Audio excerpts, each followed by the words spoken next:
of San Francisco, a Quinn Martin production. Starring Karl Malden. Also starring Michael Douglas.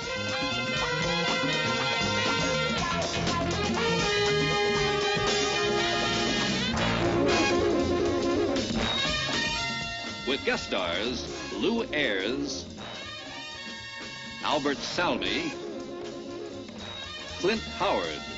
Special guest star Joyce Van Patten.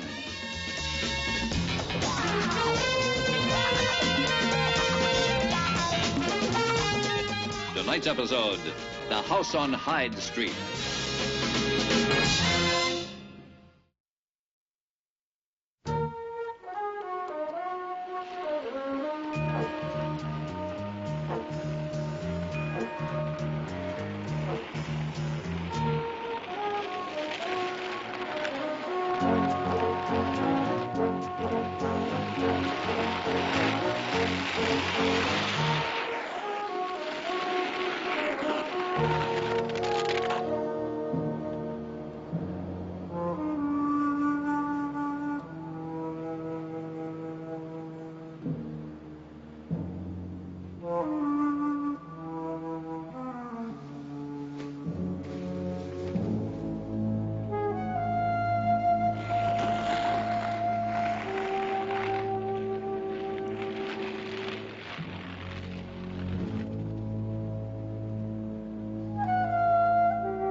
All set. He's coming out.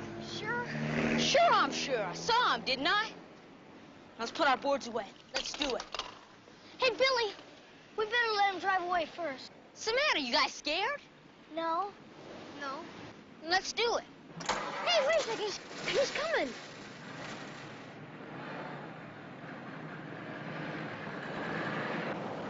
Act like he's not there.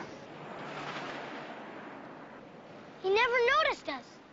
Hey, Billy, you think he really keeps $1 million in there? You think he really has that much right in his house? Sure, easy. 10 times that much, maybe. My old man says he's probably living off stocks and stuff. Never spends anything. Got the first nickel he ever made. Come on.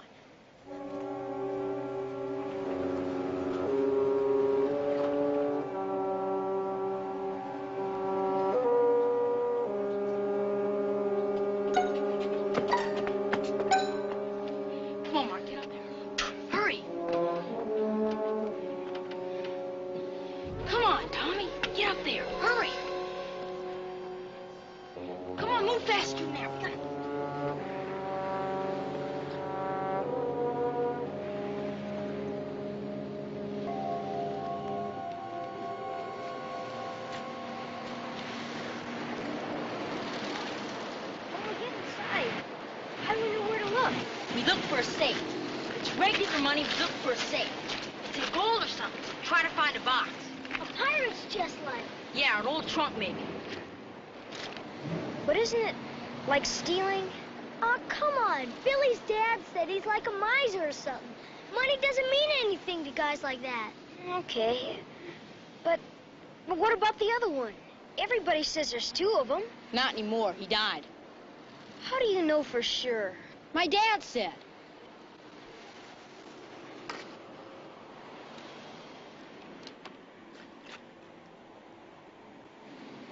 Let's go. I don't know. There's nothing to be scared of. He's gone. But shouldn't somebody stay here in case he comes back? Chicken.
just like upstairs.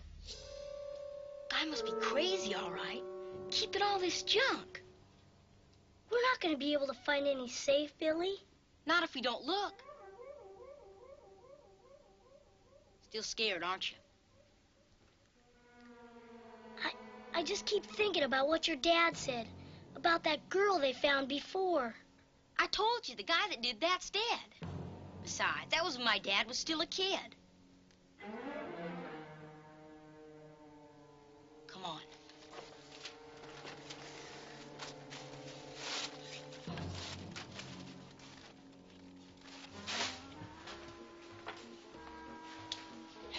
$1.78. Uh-huh.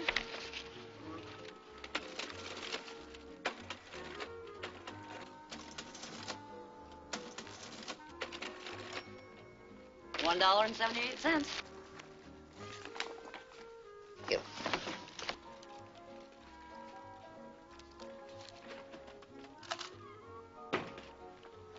There ought to be a law. Yeah. Well, I mean it. A child molester, a murderer still walking the streets after all this time. Well, he's still walking the streets, all right. Comes in here every day. There ought to be a law.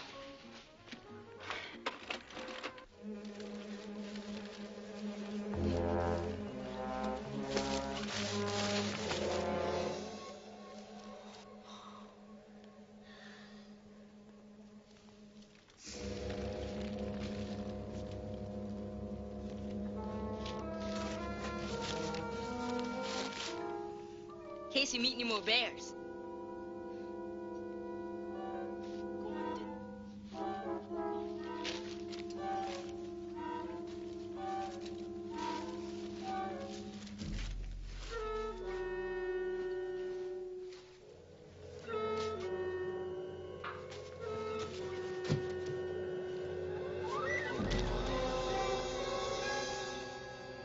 Hey, Mark! It's just a big doll. Hey, Mark, wait up. It's nothing. It's just a dummy.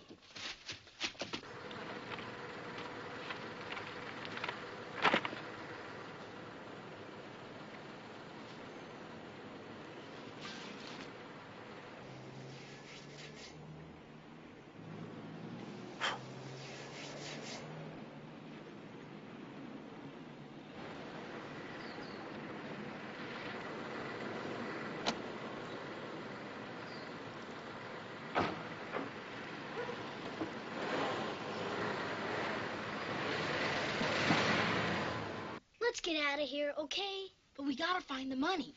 There's no money. There's just junk. There's gotta be money, Dad said. Maybe he's wrong. You saying he's a liar? I'm just saying maybe he doesn't know for sure. Same thing. No, it's not. Is. Okay, maybe there is money. I don't care. I just want to get out of here. Come on. Chicken. I don't care what you call me. I'm going. Chicken. Chicken!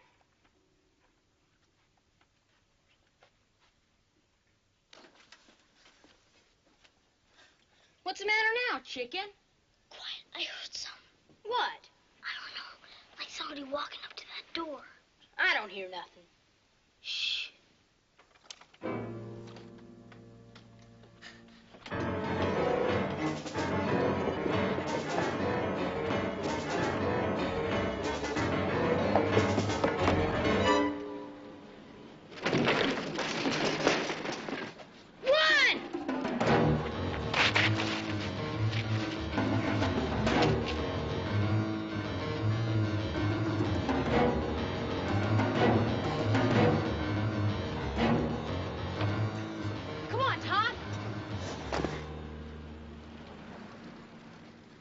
Back. Where's Mark? Just come on.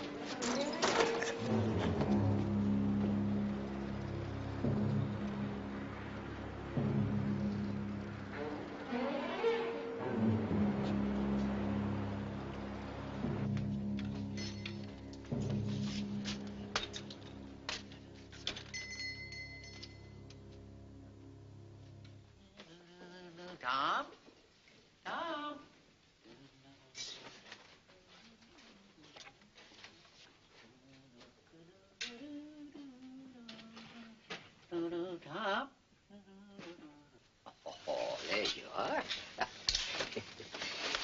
Miss me, did you, old boy? Uh-huh. Well, I got you supper. Yes, sir. And your favorite this time. They have it back in stock.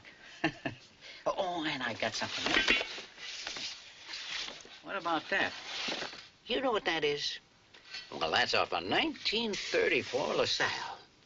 Do you know what the odds are of finding one of those these days? Hey, let's show it, Tom, shall we? Okay, come on.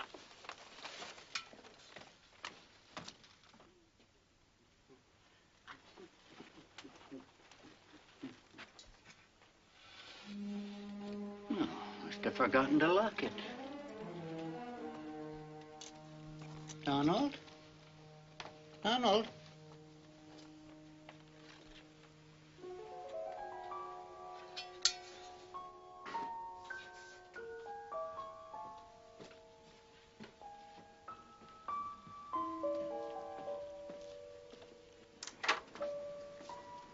Donald?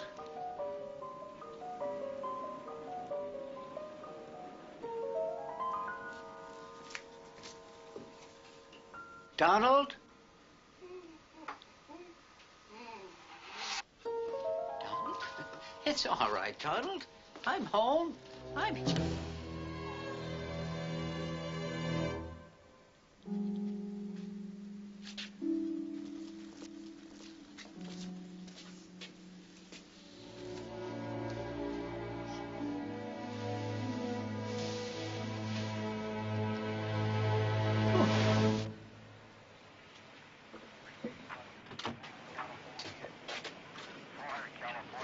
Okay, here they are.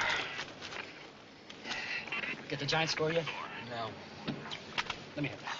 These look good. Yeah, plenty of hot sauce. Why are you concerned? It's only spring training. Well, that's where it all happens, buddy boy. That's where you find out who's got it and who doesn't. Come on. It's in the clutch, September, October. That's when it counts. That's when my boys come through. Your boys. This is the year of the Giants. Possible 288 at 2331 Leavenworth. Repeating, all units possible 288 at 2331 Leavenworth. Units in the vicinity to respond. Northern 1, Northern 2, come in. Inspectors 8-1. We're at Leavenworth and Bay. We'll respond. 10481. See the woman, Mrs. Dunham. 10-4. Still don't know how you do it. What? How you pick up the clothes while you're listening to something else and talking at the same time. Crime against the kid? You don't forget that one. Come on, move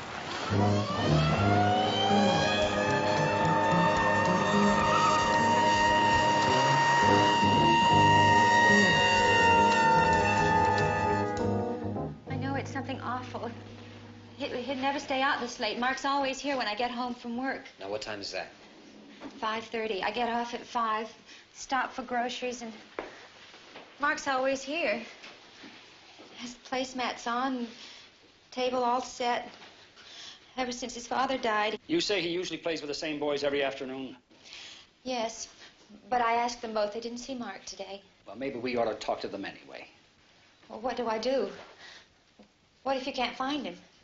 Mrs. Dunham, we're going to have the whole neighborhood searched. We'll put out an all-points bulletin, and we'll give you a description of missing persons. Oh, no, something's happened. Now, you said the names were Billy Rudolph and Tommy Cochran. Yes. What do I do? Go with you? Stay here? What? Oh, my God. I know it's something terrible. You wait right here, Miss Dunham. We'll keep in touch every hour. You have a family doctor. Why? He could prescribe something for you to relax. I don't want a doctor. I want my boy. Not your fault, Donald. It was mine. I shouldn't have stopped for that dang old hubcap. I shouldn't have been out poking around like that anyway. I should have been home here with you, where I belong. So don't go blaming yourself. It's not your fault. Nobody's fault, maybe. The way the world is.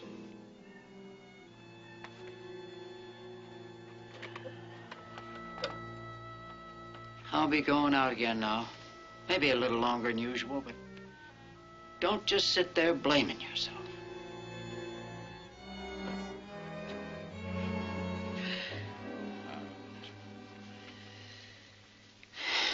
Well, no use putting it off any longer, I guess, Tom.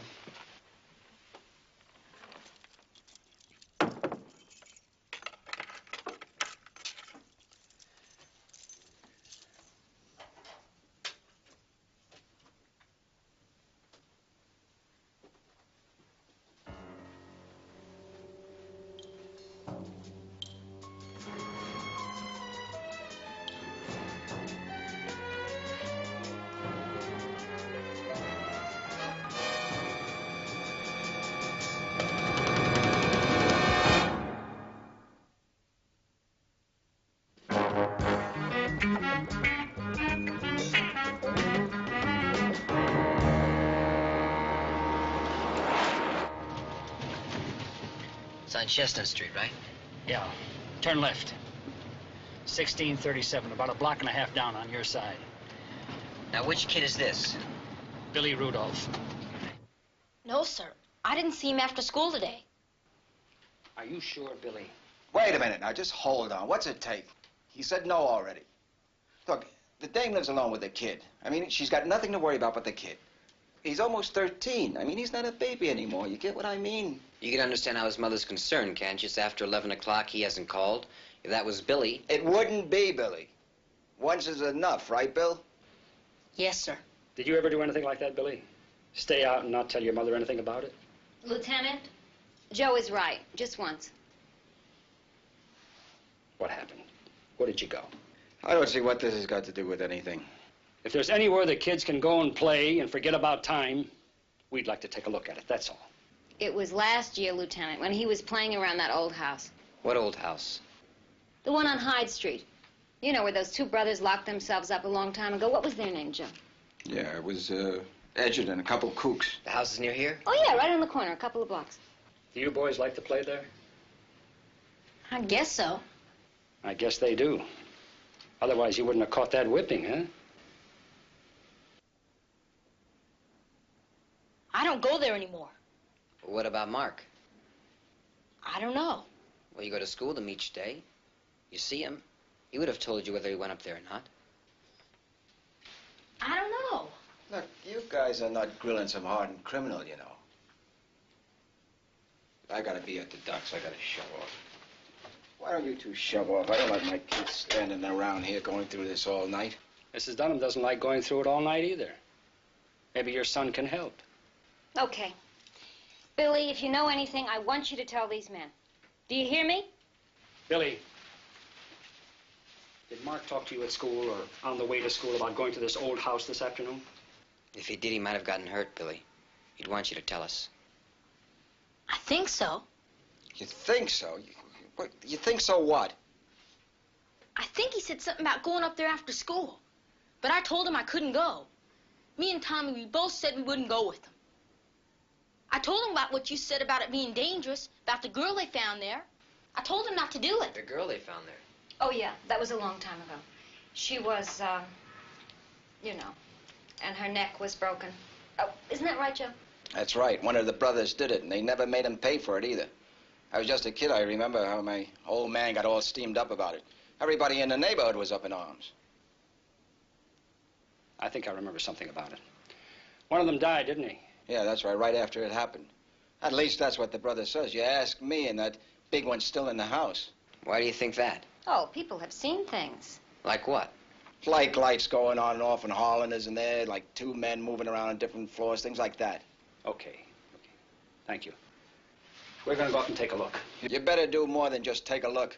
You better tear that rat trap down board by board like they should have done 30 years ago. There's no telling what you're going to find there.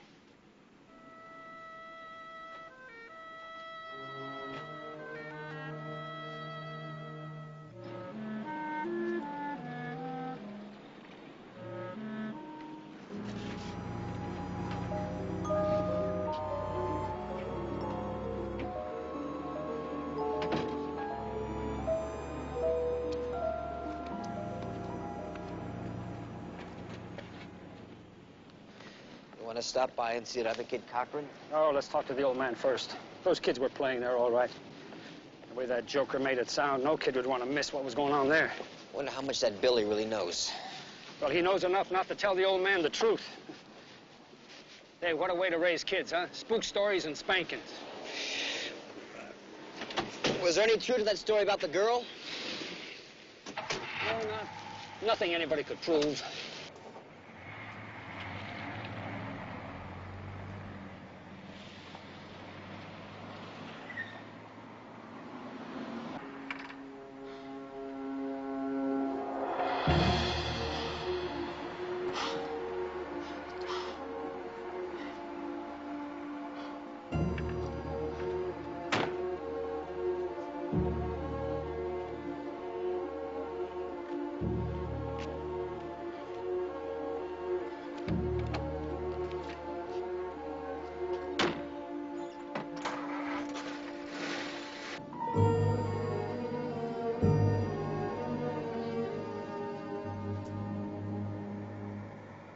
Nice going. Not so loud, he made you see my Yui. That's different. Our U-turns are fringe benefits. His are illegal. Well, this has got to be it. Hey, it looks kind of creepy. Huh. Stick. What? The architecture's called stick. You can tell by those bay windows. See how they're squared off? Must be 1885 or 90, maybe. But you just put that down in the report. Observations like that are going to get you right to the top of the department. Hey, you know that old car that just made a U-turn? Yeah, the station wagon? The Woody, yeah, it was parked right here. Vintage house, vintage car. What do you think? Well, I think I'm going to write that in the report myself. Come on, hang with it.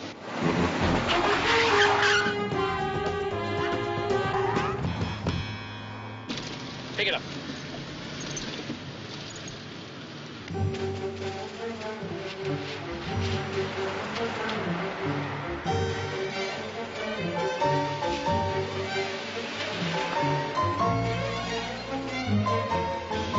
Hang with him. Let's see what he's up to.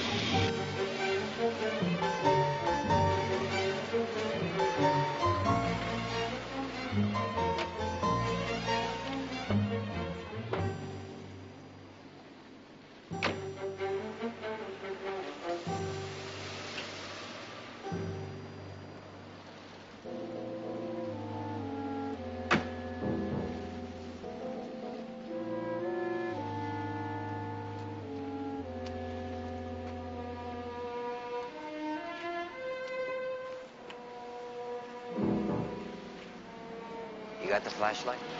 Yeah. Take it easy.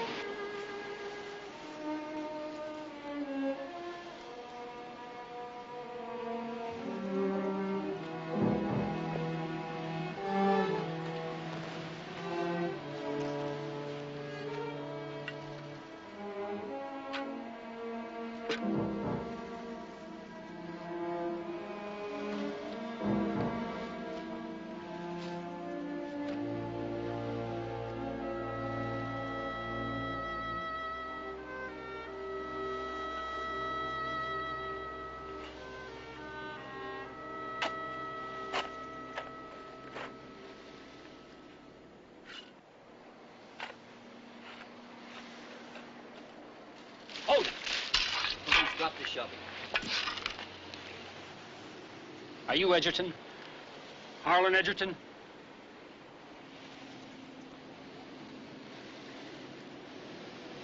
Mike, give me some light.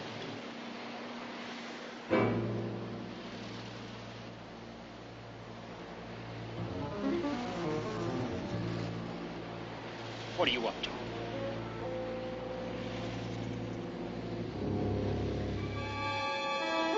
Look at this.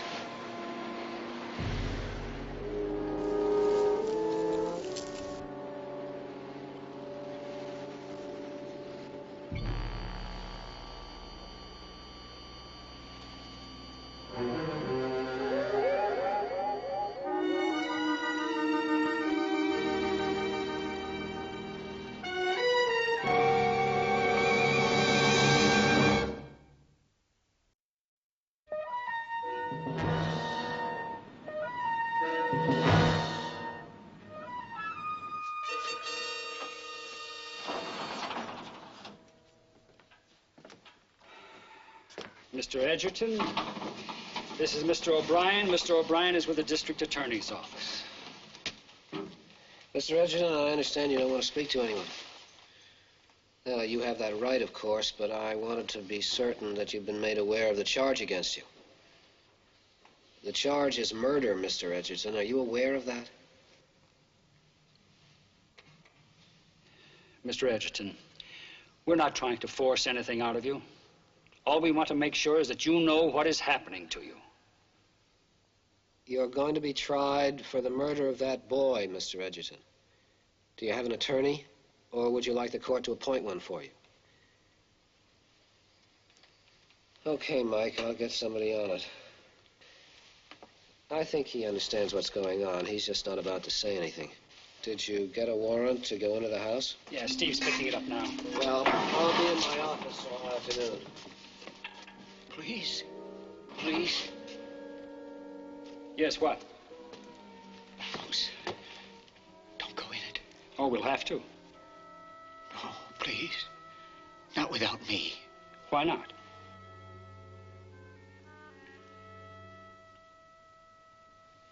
I'm sorry, Mr. Edgerton. Let me go with you, please. Nope. You're going to be here for a long time. How long? Well, you'll be arraigned tomorrow. We'll schedule a hearing sometime in the next 8 or 10 weeks, and the trial will be for several months. No, you can't do that. He needs me, and Who? Who needs you? my cat. My cat needs me. Your cat?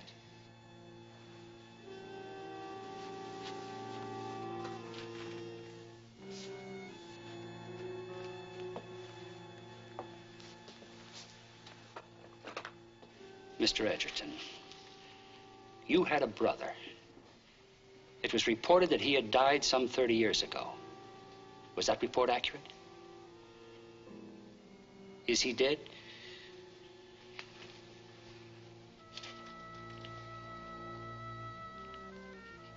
He's been alive and living in that house all these years?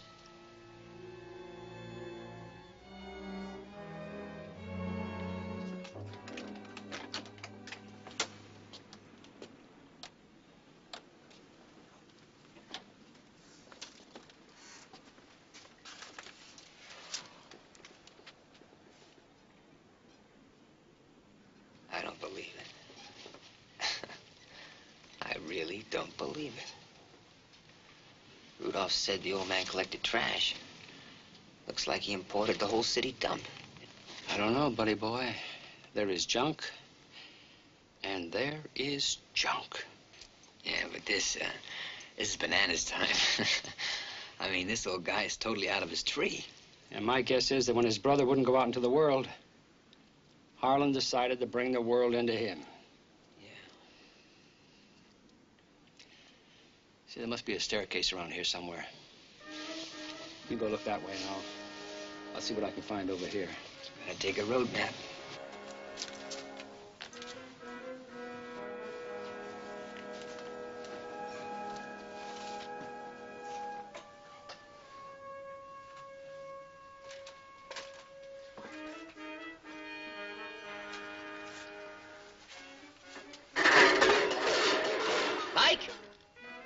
Don't worry. Some cans fell over.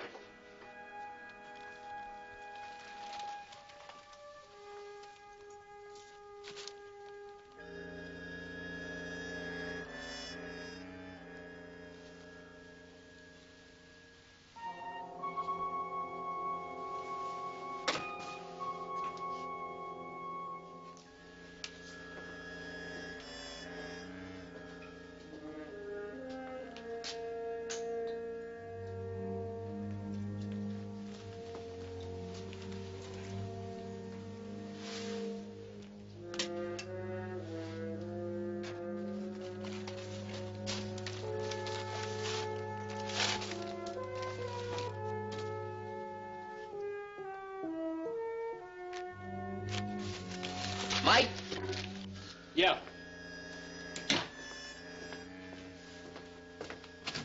Mike?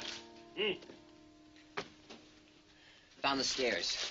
Found these two. What's that? Road maps.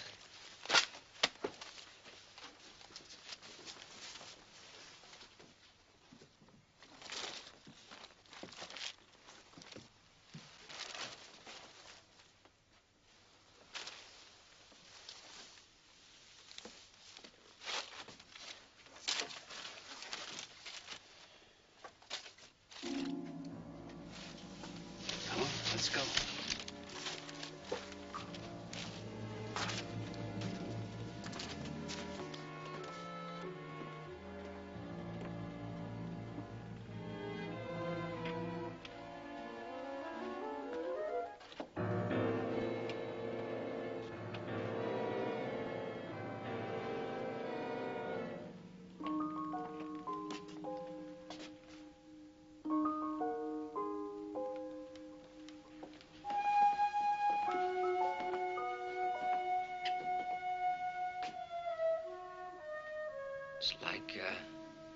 It's like a boat in a bottle. Take a look at all this.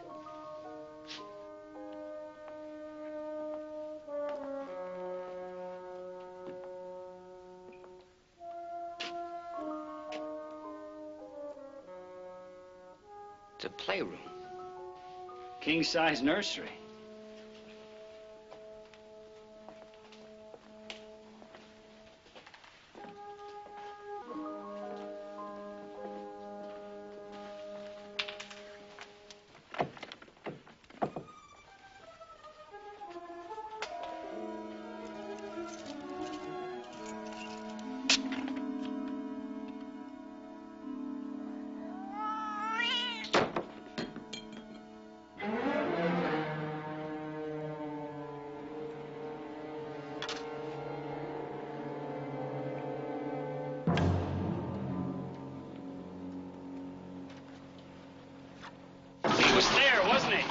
In that upstairs room. Whatever you were doing or trying to do, it's over.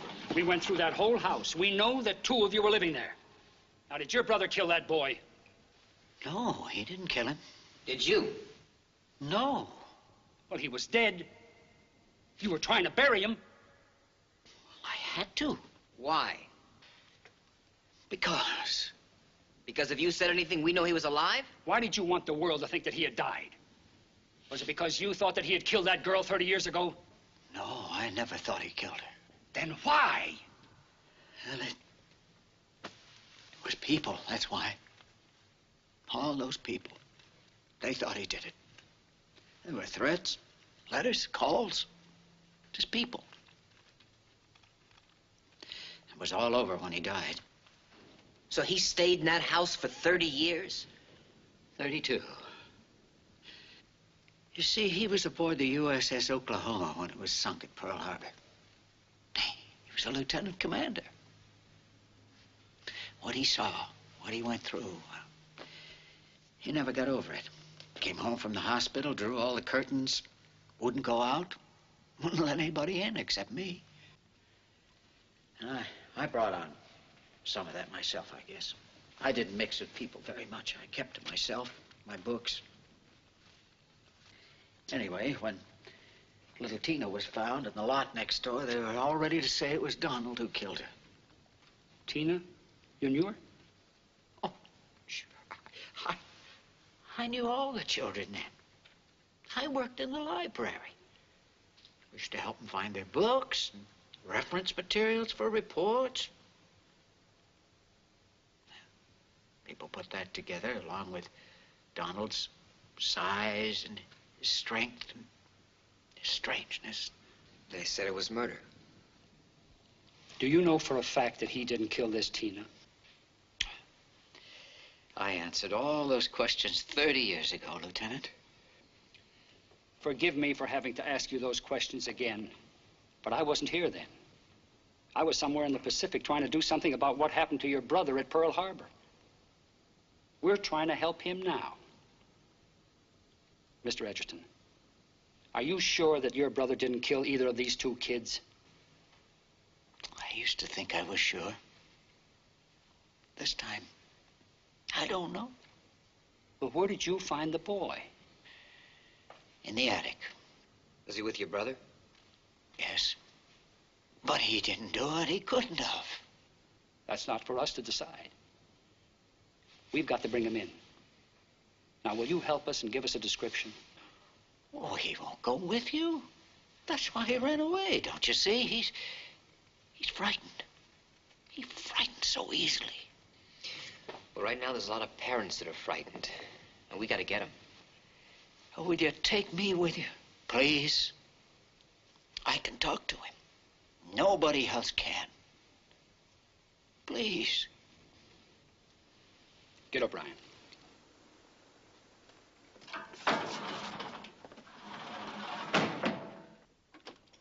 Still alive? I've got a copy of his death certificate. Harlan bought it. How? Family doctor listed a heart attack. Then Harlan and his brother gave him the entire inheritance except for the house. The file says there was a military funeral. Was that fake, too? Bronze casket loaded with 200 pounds of National Geographics. I don't know, Steve. The funeral he was preparing last night was for real. Whether he killed that boy or not, he's an accessory. Jerry, look. The story's hit the papers already, right? Now, there is going to be a real panic unless we get him back today. Harlan with us will make our job that much easier, that's all. Okay, I'll see what I can do. And the coroner's office confirms that this death, too, was the result of a broken neck. A coincidence or a terrible act committed by a compulsive killer who should have been incarcerated 30 years ago? That is the mystery to be solved by police authorities, and the issue to be weighed by citizens in the Bay Area today as the search continues for Donald Edgerton, the 62-year-old man who was once suspect in the killing of another. Hey, my television show is coming back on. What's the name of that cop that was here last night? Lieutenant Stone, I think. Yeah, Stone, yeah. What are you doing? Last night he said to call him if I thought of anything. I just thought of something. Yes? Lieutenant Stone. Oh, Mr. Rudolph. Well, look, I don't like the idea any more than you do, but you're going to have to come up with more facts than that if you want us to color the suspect. Facts? I said, I'll give you facts. You clowns let that nut get away 30 years ago, and now you're letting him get away again. That is facts. Look, Mr. Rudolph. Listen, I told you last night what was going on in that house. I'm telling you now, find that nut. If you can't do your job, maybe it's just time some of us poor slobs who you're supposed to be protecting will do your job for you.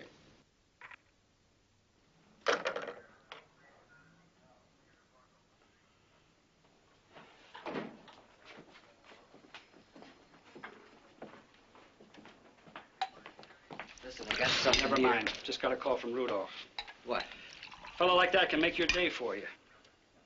What do you got? Psychiatric report on Donald Edgerton from the VA hospital. Schizoid. Totally withdrawn, couldn't hurt anybody. Guess Harlan was right. Buddy boy. All we know is that Harlan found him with a boy, and the boy had a broken neck. Right. Now the whole world knows that all hell is going to break loose unless we can collar him quick. What's holding up O'Brien? Where is he? Will you get on the phone and find out where he is? And find out who told the news media about the coroner's report. Whoever did should be bounced. Well, never mind. Here he is. Well, what's the verdict? The DA chewed on it hard, Mike. And what did he spit up? Well, he did some choking first on some pretty grim stats. You know there have been 51 unsolved missing juvenile cases in the Bay Area since that girl was killed 30 years ago. Now, wait a minute, Jerry, wait a minute. Are you saying he's a suspect in all those cases? The public is. I got an earful from that kind of public. The point is, you don't have a case without a suspect. And Harlan is the guy that can help us. The point is, people are going to be screaming for the DA's head if he lets you just waltz another Edgerton brother out of his cell. You saying we can't have Harlan? Not officially. What does that mean? It means we've set his arraignment up from tomorrow afternoon to 5 o'clock today. Well, how does that help us? Well, it's only 1:30 now. Someone has to escort him from his cell in the basement to the courtroom on the 4th floor. You think you can manage that between now and 5 o'clock? Bring the car to the side Right. entrance. I'll get Harlan. You know, you ought to really practice law. You know that, O'Brien? You have a cute way with words. So now it's going to be my head somebody's going to be screaming for if this gets out, right? Officially. Oh, of course, officially.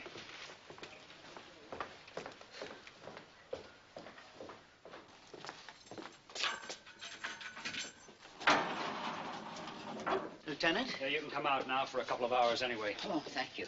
Thank you very much, Lieutenant. And I remembered something I forgot to tell you. Yeah, what's that? The skylight was open. Skylight? Yes, and that must be how the boy came in, the skylight. And that's maybe what happened. He slipped and fell. Is that where you found him, at the base of the ladder? No, he was on an old bed, but Donald could have carried him to it, could have tried to make him comfortable, tried to help him. Oh, that could be what happened, couldn't it? Is that what Donald told you? Oh, he won't talk. He hasn't since the war. But he was crying. He was crying real hard. Oh, it had to be the skylight, Lieutenant. It had to be. Come on, come on.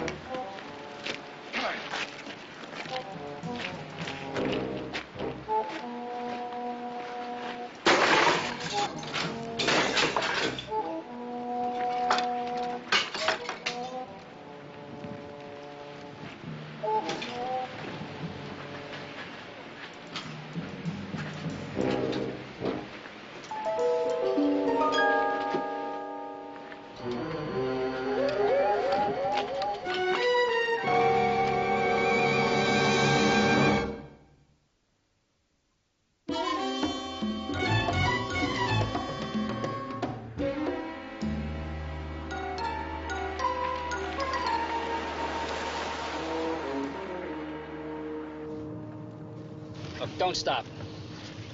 Go on down to Rudolph's. I want to ask Billy a few more questions.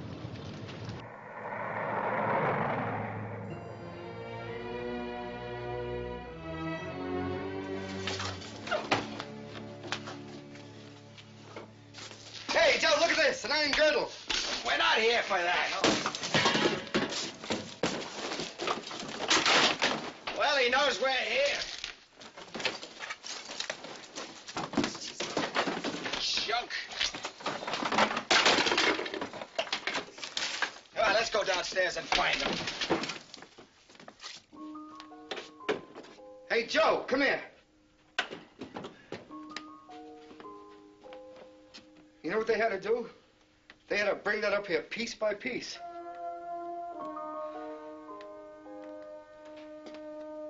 That's how they're gonna take it out of here.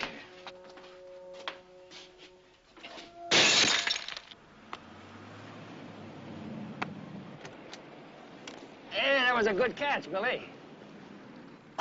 Could I talk to you for a minute? I'll see you later, Billy. Oh, Tommy, I've been wanting to talk to you, too. Will you come here? I'm Lieutenant Stone. There's somebody I'd like the two of you to meet. Billy, you get in the house this minute. Oh, that's all right, Mrs. Rudolph. He's in my custody. I wanted the boys to meet him before he went to jail. Do you mind? Oh, I guess not. Come here. See, he's going to spend the rest of his life in prison unless he can prove that he and his brother didn't do anything to harm Mark. Lieutenant, I don't see Mrs. Rudolph, please. As far as I'm concerned, he's spent enough time in prison. The kind people don't know about. Except people who have been in that house, maybe. I told you. I've never been in there before. Tommy, you been there? Mike and I were there. It's different, all right.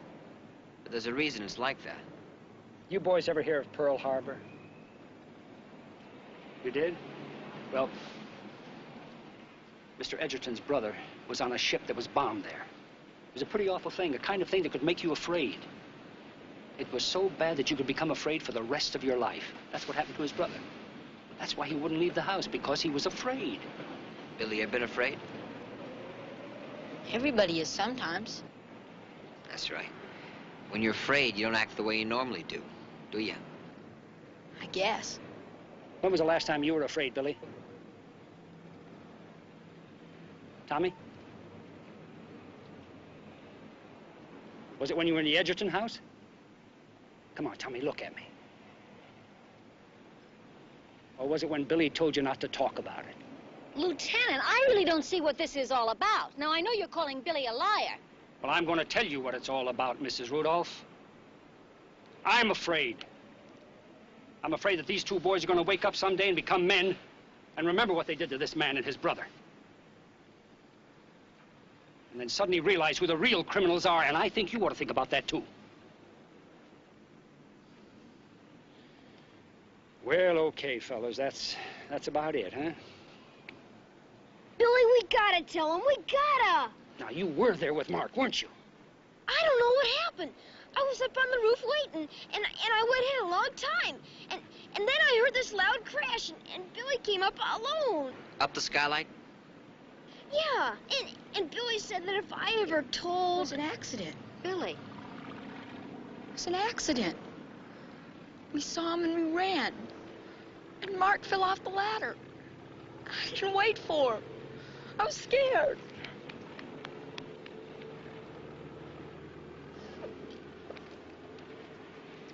Now, that's all right, son. It's all right. It's all over now. No. Joe and some of his friends. They went to his house to find his brother.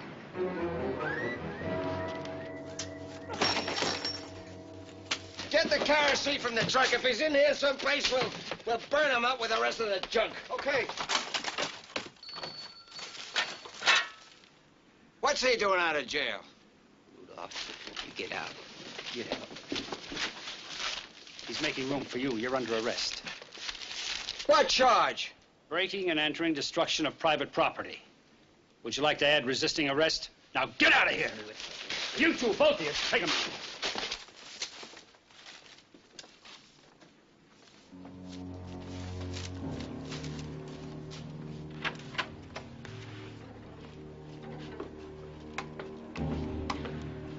Harlan!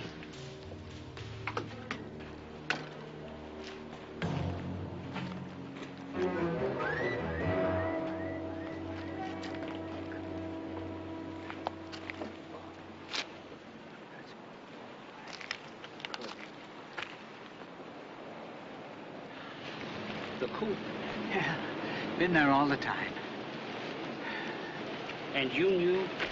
Well, I thought maybe. You see, he hid from me a few times, too. I always found him up here. And you didn't tell me? I didn't know we could.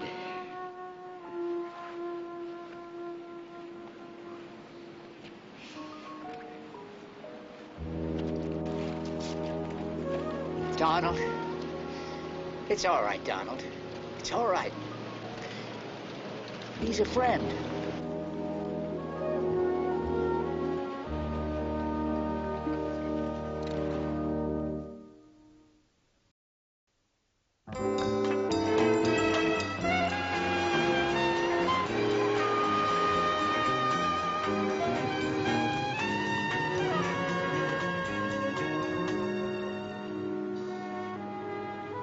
Looks like business is pretty good. It's nice to know some things never change, isn't it? Yeah.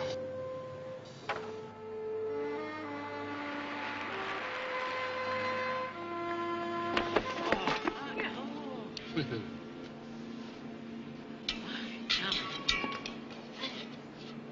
we got a whole bunch of other stuff. Nice to know some things change, too.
San Francisco, a Quinn Martin production.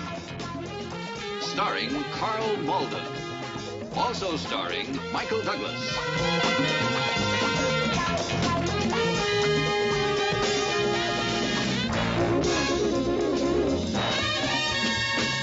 With guest star Michael Burns.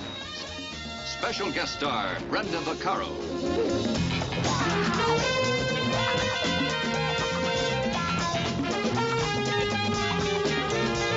Tonight's episode, Act of Duty.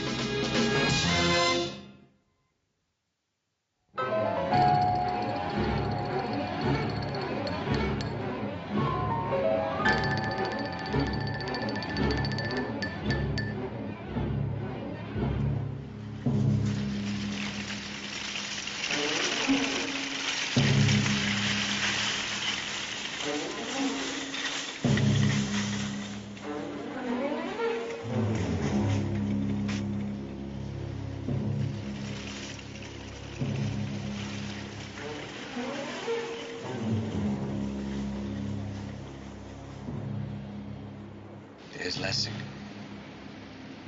Yeah.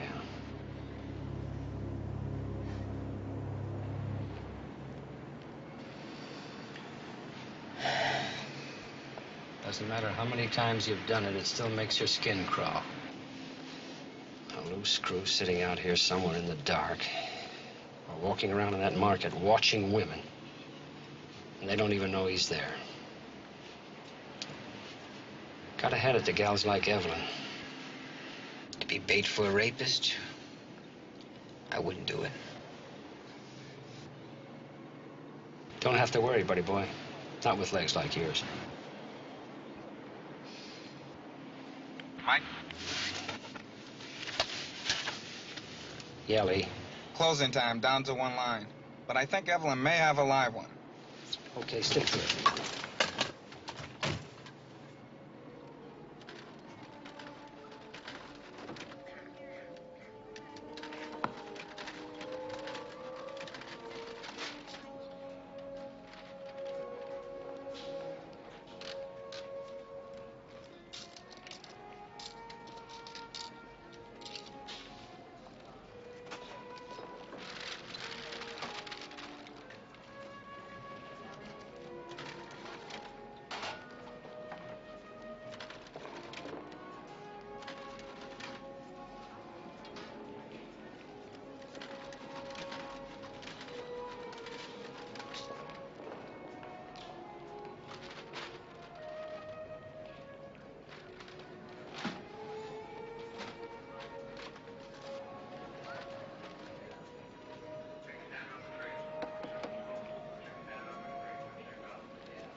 I can take that view over here.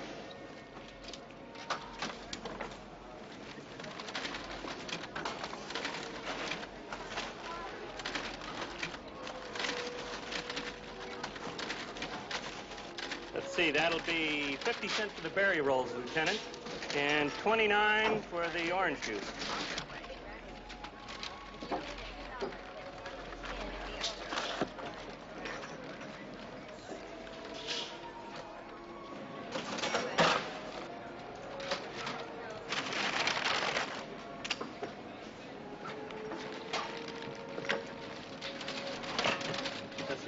$1.10 for the razor blades.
Can you make out the plates? Yeah. Looks like another silent admirer. Or a guy with ears as good as his eyes. I guess it's another wrong night. Let's hope it's not the wrong market. Get Lessing. Right. Lee? Yeah, Steve. What about the rest of the cars in the lot? All accounted for. They all belong to employees. That's all for tonight. That's it, Lee. Good night. 10-4.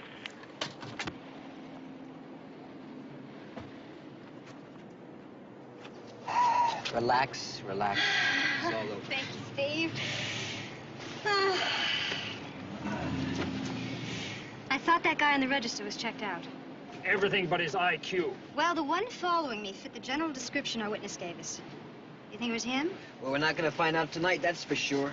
Well, maybe tomorrow. No tomorrow for you. Mike! You did all right, Evelyn. But if that was our kinky friend, he won't go for the same bait twice. She just wanted to cash in on that hamburger sale tomorrow. Well, why don't you go out and buy her a steak? I was hoping for a home-cooked meal tonight. She's got a lot of goodies in here. Hey, I have a roommate, remember? That's something else we got to talk about. Well, we can talk about it tomorrow. Right now, we've got a report to fill out. Right. Good night, babe. Good night.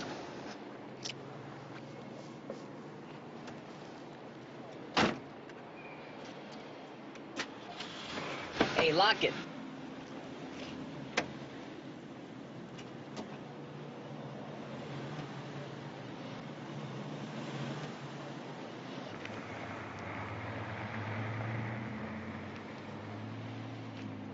You know, she wouldn't want to hear this, but I'm certainly glad she's off that detail.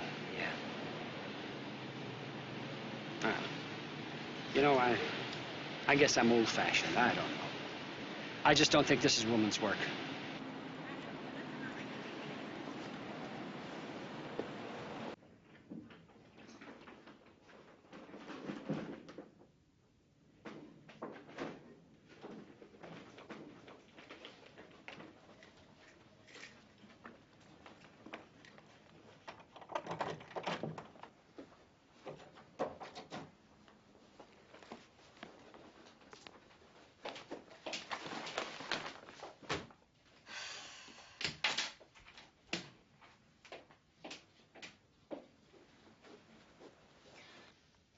Kind of had that elevator hung up, didn't you?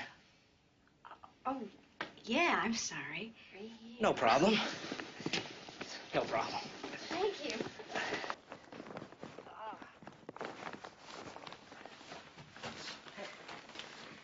I don't think I've ever seen you around here before. You new in the building? Oh, no, I've been here a couple of years. I don't think I've ever seen you either. Sure you have. Listen, thank you very much. Oh, there's plenty of time for thanks. Mark.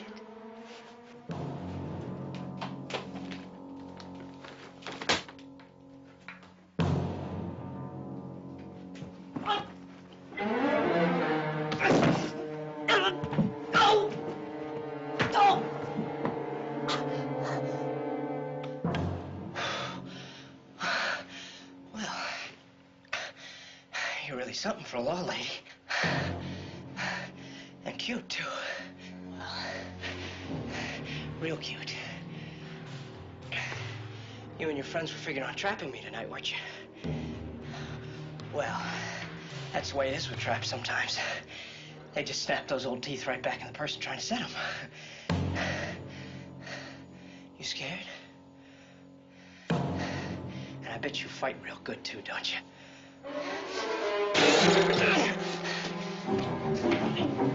Yeah, I bet they taught you how to fight like a real wildcat.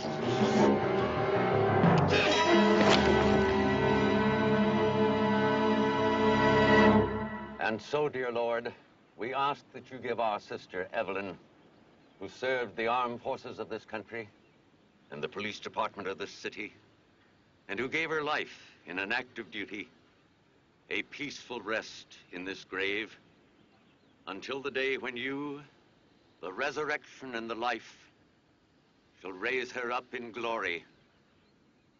Then she may see the light of your presence, dear Lord Jesus, in the kingdom where you live forever and ever. Amen.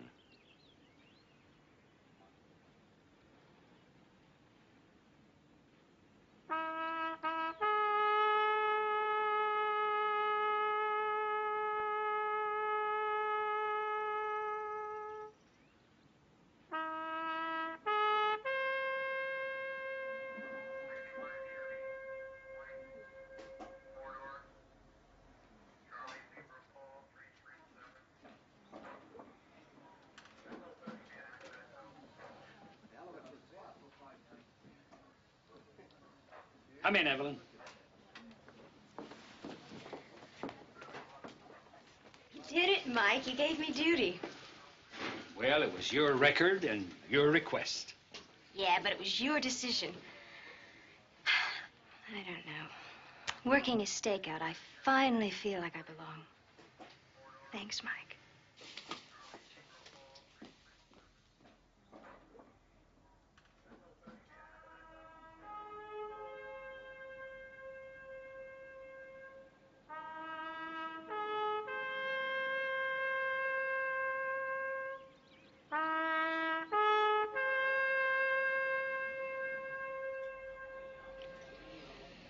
Nervous?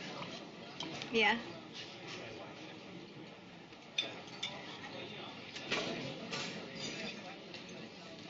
You know, you don't have to do this stakeout. No. You don't have to take a case when it looks like it's going to get rough either. We're not social workers. We are police officers, right? Guess I was thinking a little different. Why, because you're a man and I'm a woman? Because you're a woman that I care about.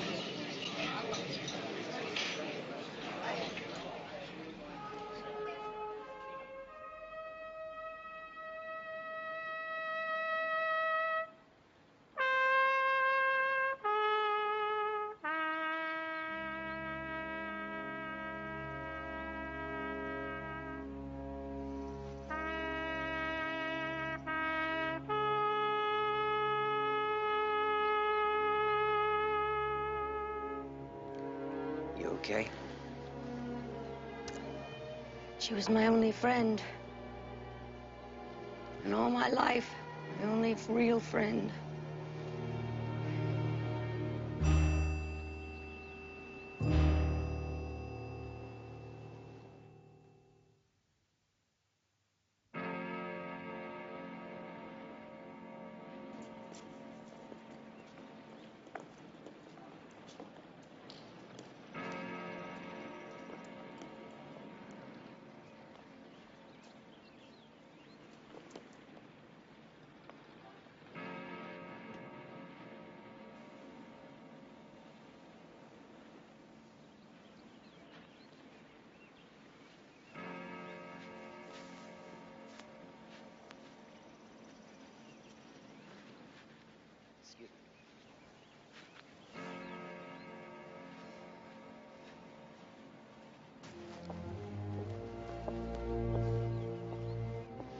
Kicks in a graveyard.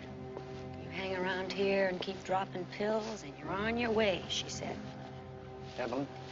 Yeah, those were the first words she ever spoke to me. She was still a rookie. Working juvenile. She told me that.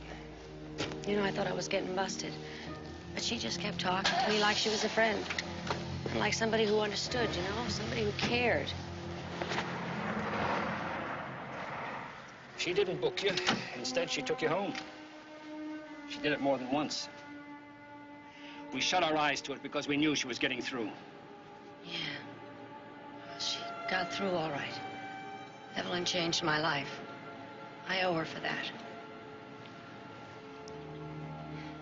Just hurts knowing I can't pay her back now. I'm gonna miss her. God, I'm gonna miss her a lot.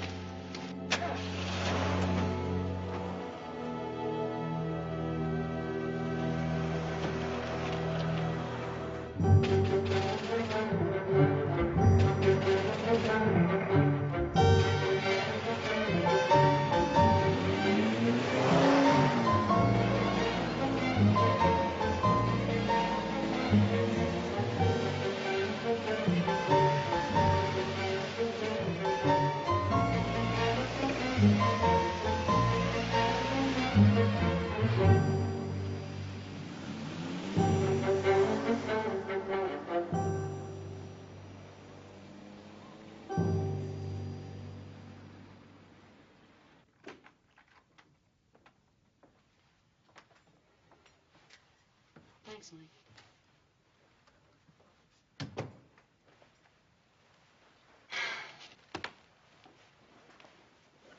Excuse the mess. I just haven't felt like unpacking.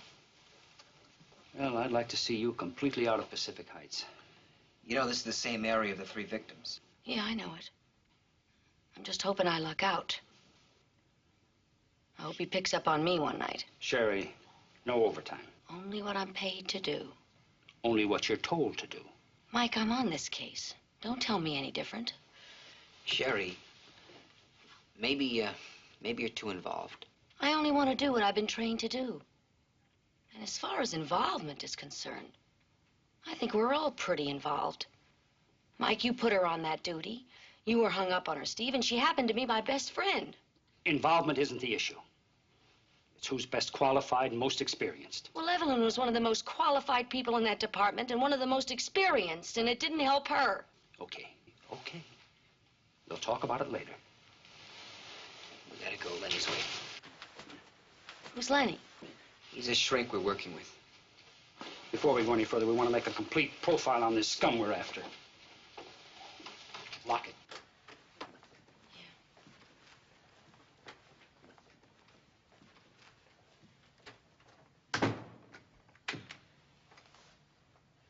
Look, don't get uptight with me.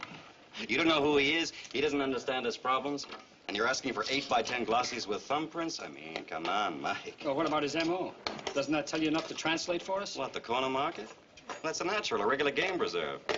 Chicks on display there like all the rest of the merchandise. Shouldn't need a psychiatrist to tell you that. No. What I need is a giant aspirin. Hey, this looks great. You want to try it? No, not for me. What about the apartment? Anything unusual there? Yeah, no sign of forced entry. Talked his way in. That's usually the way. That's why women don't like to report rape. They don't like admitting they got halfway there on their own.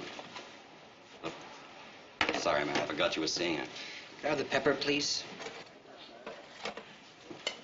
She's a trained police officer, Lenny. Off duty. Yes, but that has no nothing... No buts, man. Off duty, she was a chick. I'll have a hamburger medium. Thank you. Well, this guy's got to be smooth if the same guy in both these cases. How many you say, 2 before Evelyn in the same neighborhood? Yeah.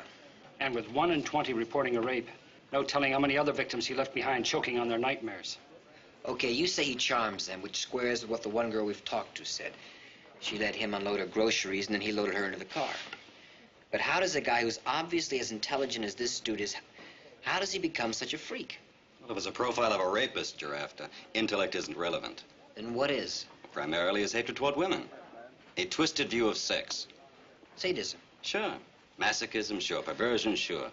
Turned on by violence, by danger, the chance of being caught? Sure. Now, wait a minute.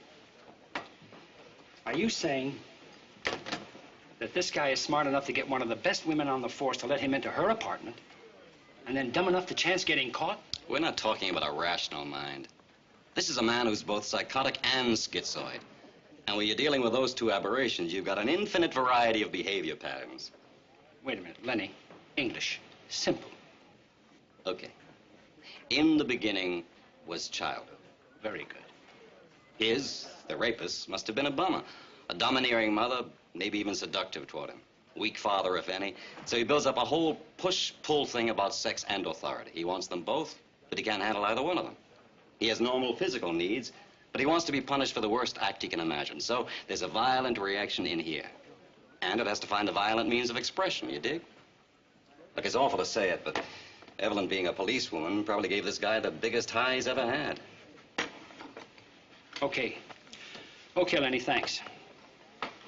I guess we've got a pretty good idea of what we're looking for. Now we just have to find out who. Oh, listen, you're not eating? No, not for me. Checked out the guy driving the truck? Yeah, clean. Home with his wife and friends 5 minutes after he left the market. Well, somebody else saw her and followed her home. Yeah, well, we waved goodbyes. Well, there was no way of knowing, buddy boy. Yeah. Well, what about the first victim? She's still staring at a wall? Yeah. We're going to talk to the second one again. What was her name? Connors, Nancy Connors. Look, we're just going over old ground. I told all of this to Officer... Hinnick. Evelyn Hinnick. Yeah. Well, I told her everything. Intimate stuff. Things I didn't even believe were coming out of my own mouth.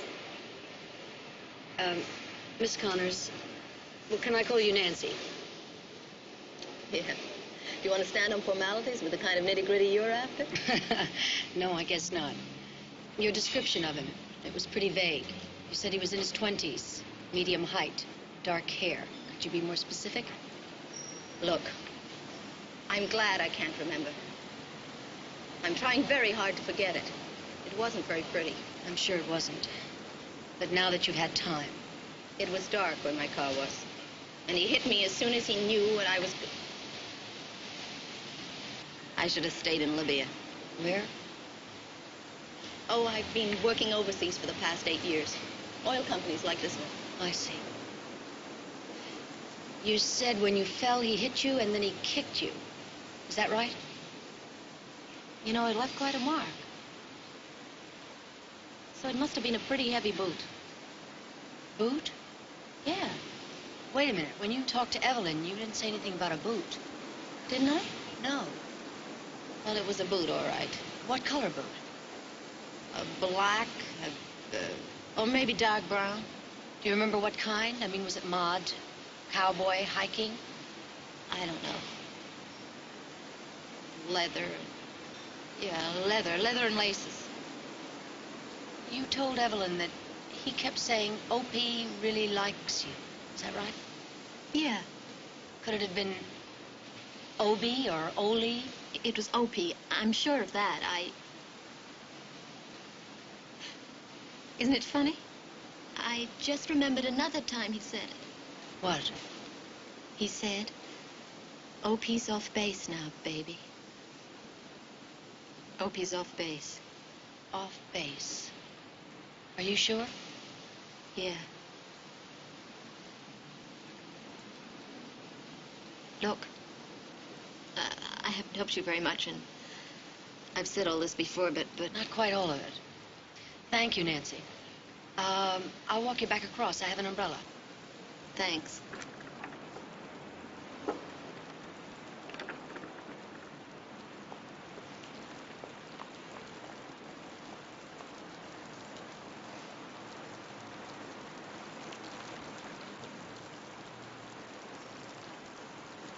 Thank you very much, Nancy. I really appreciate it. You're welcome. I know I wasn't much help. Oh, yes, you were. Yes, you were. Bye-bye. Bye-bye.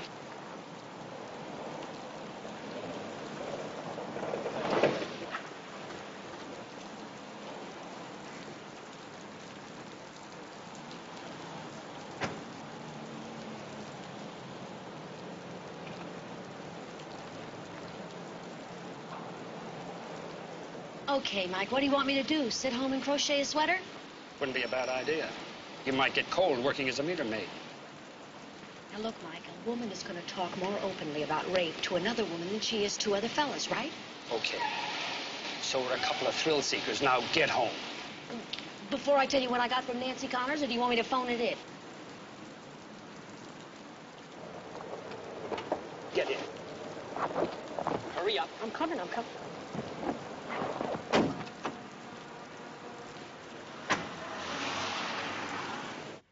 All right. Let me have that whole sentence again. Opie's off base now, baby. Off base. Off base. What about a military base? The Presidio. Yeah, it's right next to Pacific Heights, and that squares what Nancy Connors said about those boots. That's right. Black or dark brown leather with laces, like service issue. Set up an appointment with the CO. Right. Call from outside, will you? Please.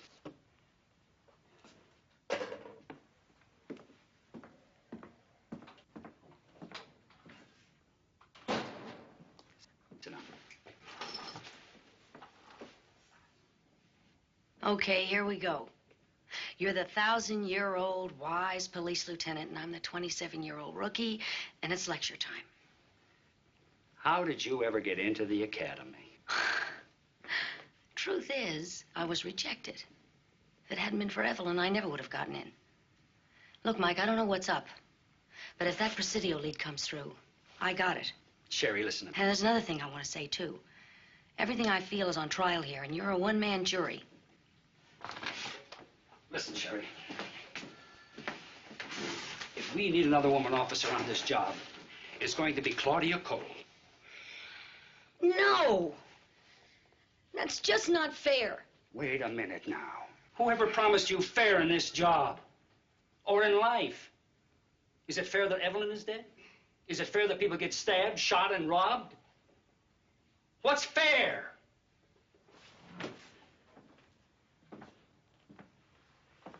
Sometimes even justice isn't fair.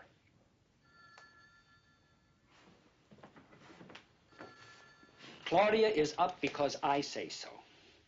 Because she's been around longer than you. Because she'll do exactly what I tell her without improvising. And because her chances of survival are better than yours. You're all heart, Lieutenant. Right now, Claudia is the best suited for the job, period.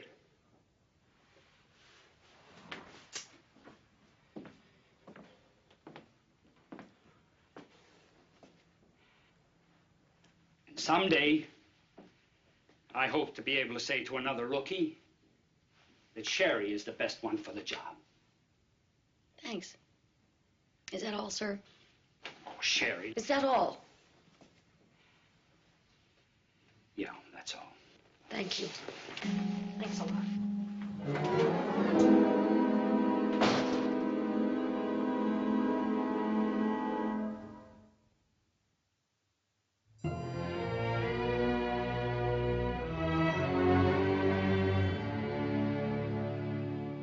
We've got 4,600 men assigned to the Presidio, Lieutenant.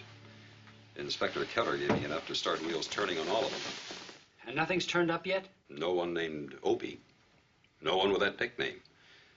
Not even a surname like Oppenheimer that could be cut to Opie, for example. What about initials? Only one with the initials O.P. Name's Prentice. Orrin James Prentice. O.P. Opie. Bring in the file on Specialist 4, Orrin James Prentice, please.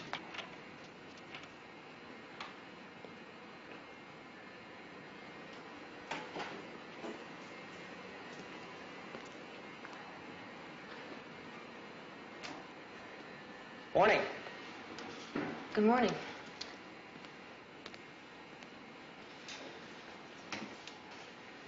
Well, now who would want to steal some old shorts and holy T-shirts?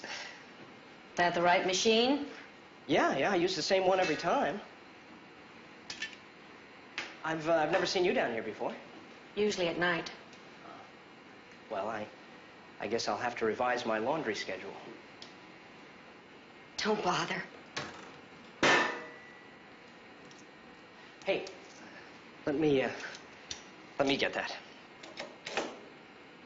There. That ought to buy me at least 30 seconds, huh? Okay. I'm counting. I bet you are, too. There's no way this guy's gonna score with me, right? I'd say you were wasting your time, yeah. And your money. But thanks. Oh, now, wait a minute. That is just judging a man too fast. I mean, we should go somewhere, do something first. Maybe catch a movie, go to dinner, take it from there. Would you get your hand off the door, please? Sure. After you give it another 30 seconds or so to think about it, okay? Just a movie. Tonight, maybe. Open the door. Not until I get an answer. I gave you an answer. And if you haven't gotten it by now, you must be pretty thick.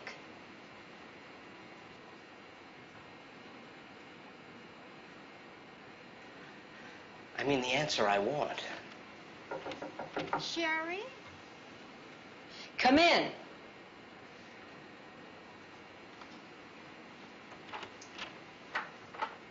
Oh, hello. Hi. Sherry, I just knocked on your door about that recipe. Well, if you have time, I could show you how to fold those egg whites in right now. Yeah. Oh, yeah, I've got the time right now. Come on. You know, when I lost Mr. Wentworth... Sherry? Rain check? No. I don't think we'd enjoy the same movies anyway.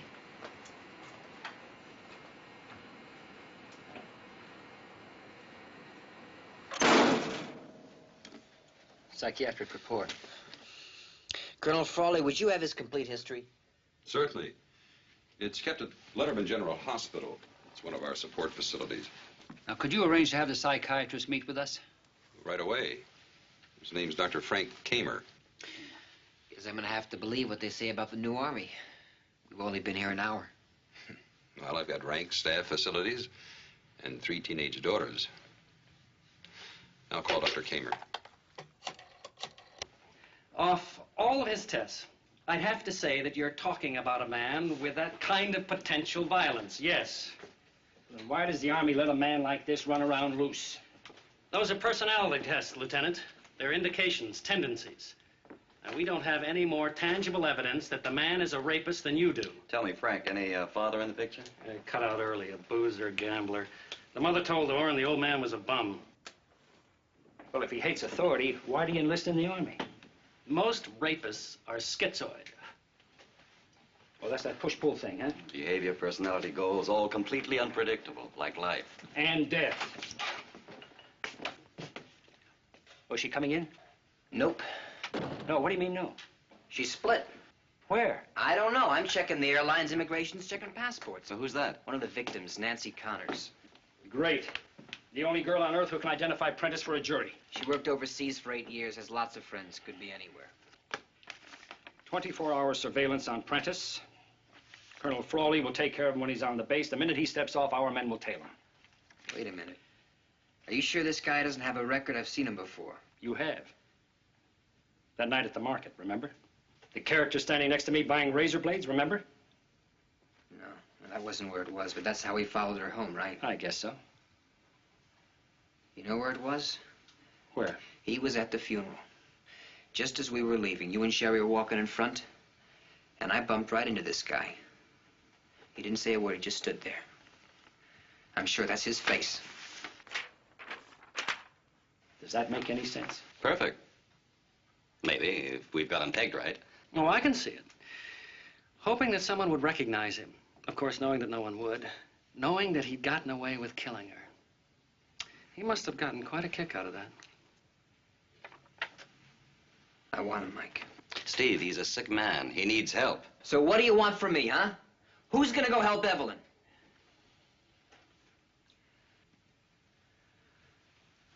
All right, what's our next move? Our only move is to get him off the streets. After that, it's up to the courts, right? Right. Okay. I only know one way. More bait. And we'll start tonight.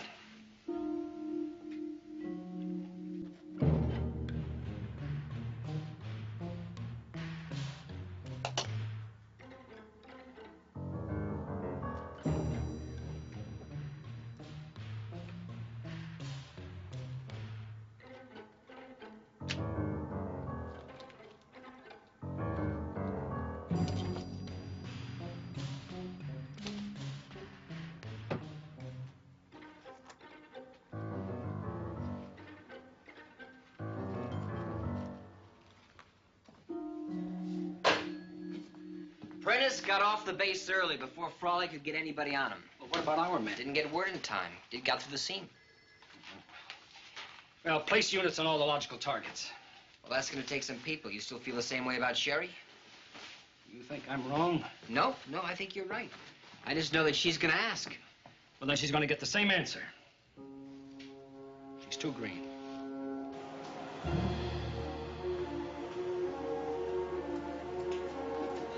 Well, hello. Hello. Well, if somebody loves me, not even any mail. You going somewhere you want company? No. Sure? Very. Well, can't win them all. Bye. Bye.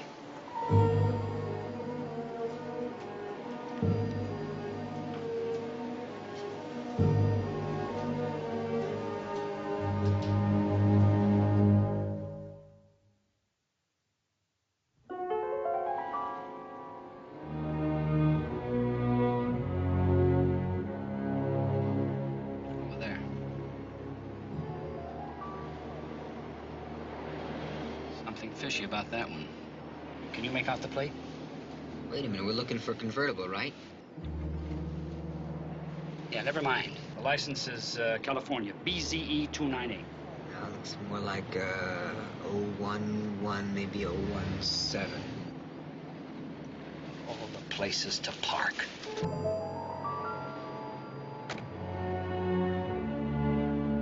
Looks like a woman. Yeah, I Guess you didn't read the newspapers. No matter how you try to educate them. Let me have these a minute.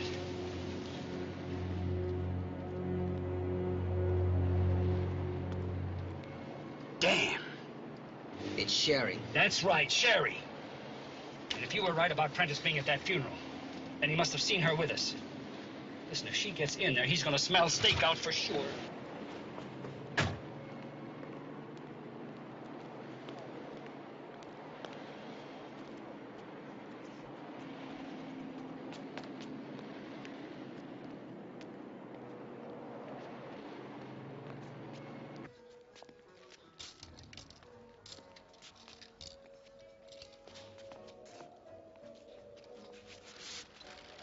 I told you no overtime.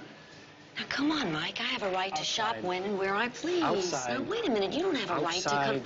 Out.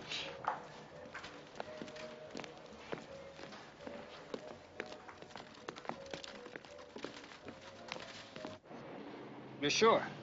Who? Who are you talking about? Our man. You know who he is? And he knows who we are. That's why we're outside and the other guys are inside with Claudia. How does he know you?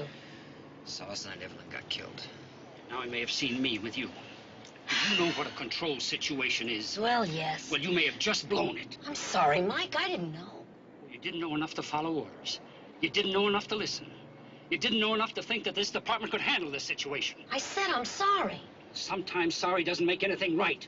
Just remember that, rookie.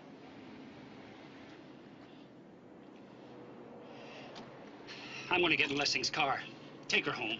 Wait a minute. My car's right over there. Oh, right over there, huh? Right in the darkest corner of the parking lot. Well, all you needed was a free love poster and a neon light in your navel. Miss Reese, you are grounded. Grounded? That's what I said, grounded. And if you break it, you're through.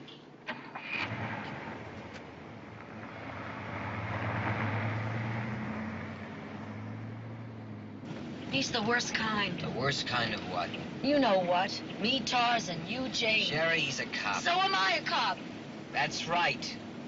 Well, I didn't figure you in the same club. Not the way Evelyn felt about you. You're not Evelyn. You're right. I suppose she would have done everything he told her to. Probably, yeah. Well, he wouldn't be playing Uncle Mike to me if I were a man. Orrin Prentice does not assault and murder men. Orrin Prentice. That's his name?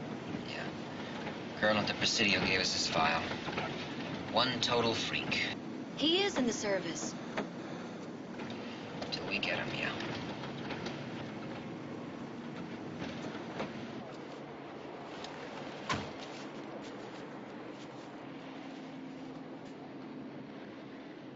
Nothing? Not inside. Anything from the other units? All quiet. Barrett's staying right close to Claudia. Good. I'll give it 5 and head back in.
Steve.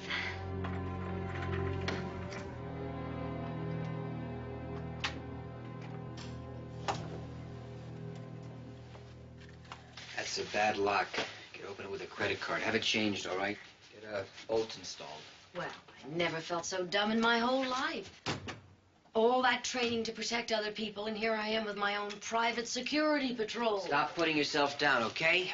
Mike must have had a reason for me to come home with you. You mean if Prentice was at that funeral, he might know where I live? It's possible, yes. Oh. I wish you had that picture on you. Why? I don't know. I guess I'll just keep imagining things, you know, thinking every guy I see is him until I see it. Oh, come on, Steve. You don't have to do this, really. How am I going to stay in practice? Oh, please, Steve, don't worry about me. And don't look under the bed. I'm really going to feel like a fool. I'll make that your assignment, all right? Oh, come on. Okay, now you can't say that I don't take orders. Put that in the report, too. You have any more closets? No. That's why the rent's so reasonable. What about the bathroom, tub or shower? Tub. Could you check it? I've got sweaters soaking in it. Just check it. Okay.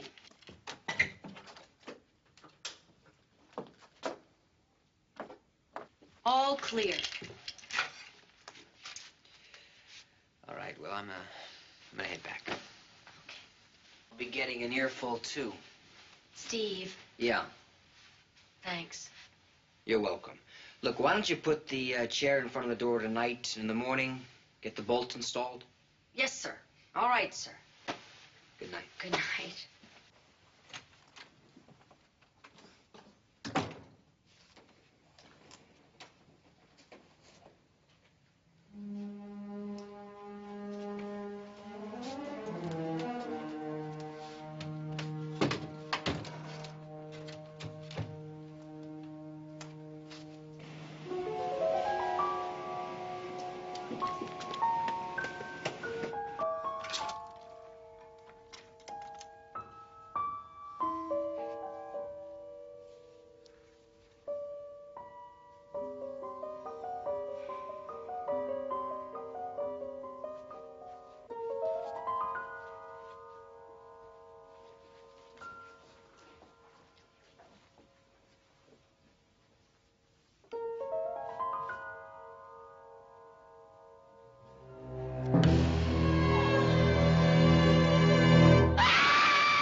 Inspectors 81 to headquarters.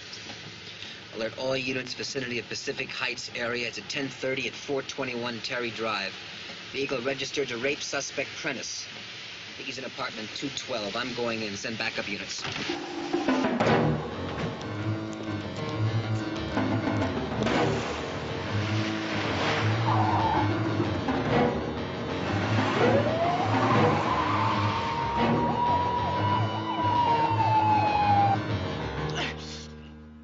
Something in the bag? You're not going to need that. No, you're not going to need this. Now, don't worry, Sherry. You can make it right. There's nothing wrong with you at all.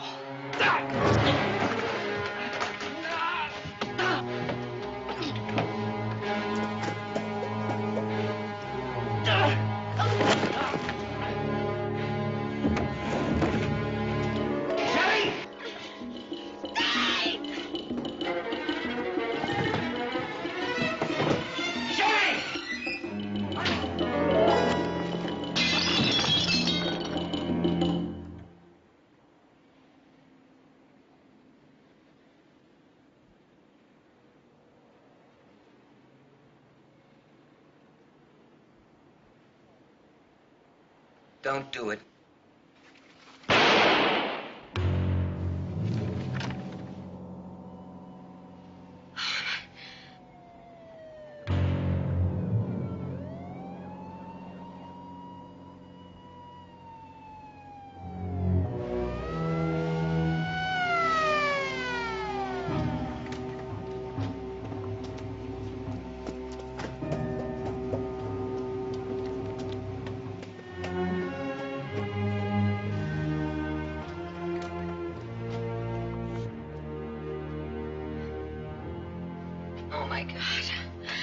my God. Oh, my God. Officer Reese, get an ambulance.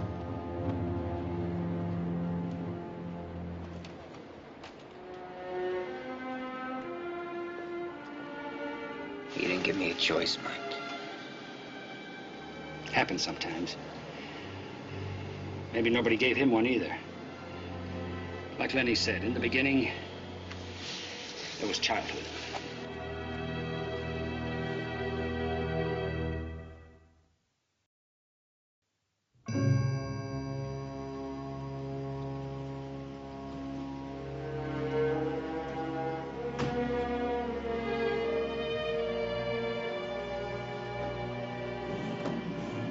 Well, that's perfect, then.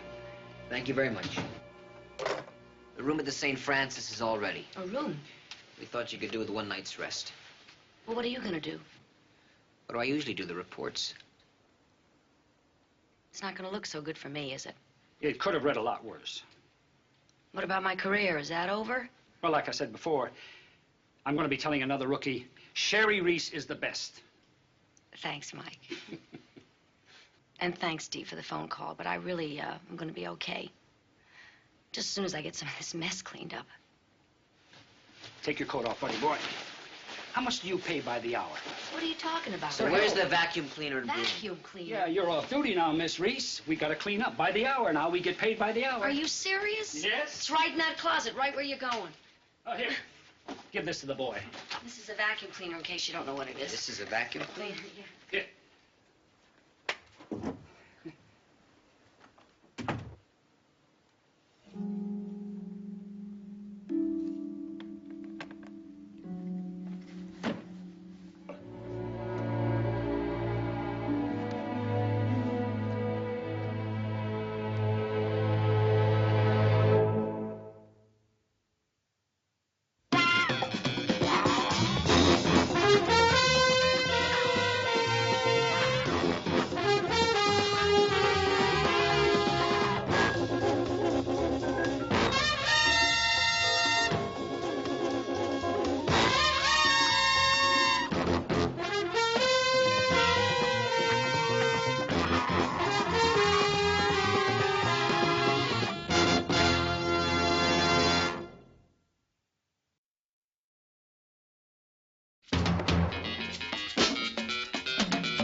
Of San Francisco, a Quinn Martin production. Starring Karl Malden. Also starring Michael Douglas.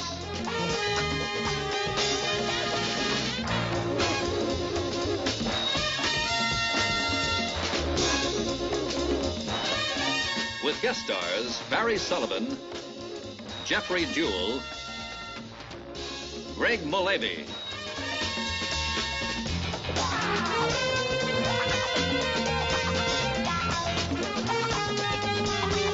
Tonight's episode, Deadline.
thought you were out of town. I lied. Why? The reason's pretty obvious, Sister Maggie. Who is he? You've been drinking. I had good reason. Who is he?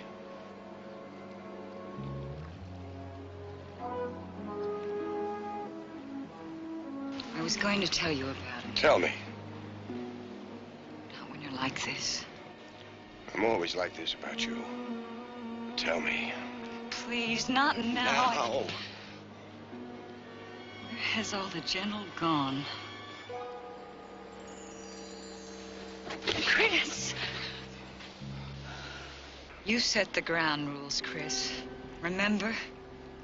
No ring, no long runs. Maggie! Maggie, baby, baby. Maggie, I didn't mean to do that, I swear, Maggie. Maggie. Maggie!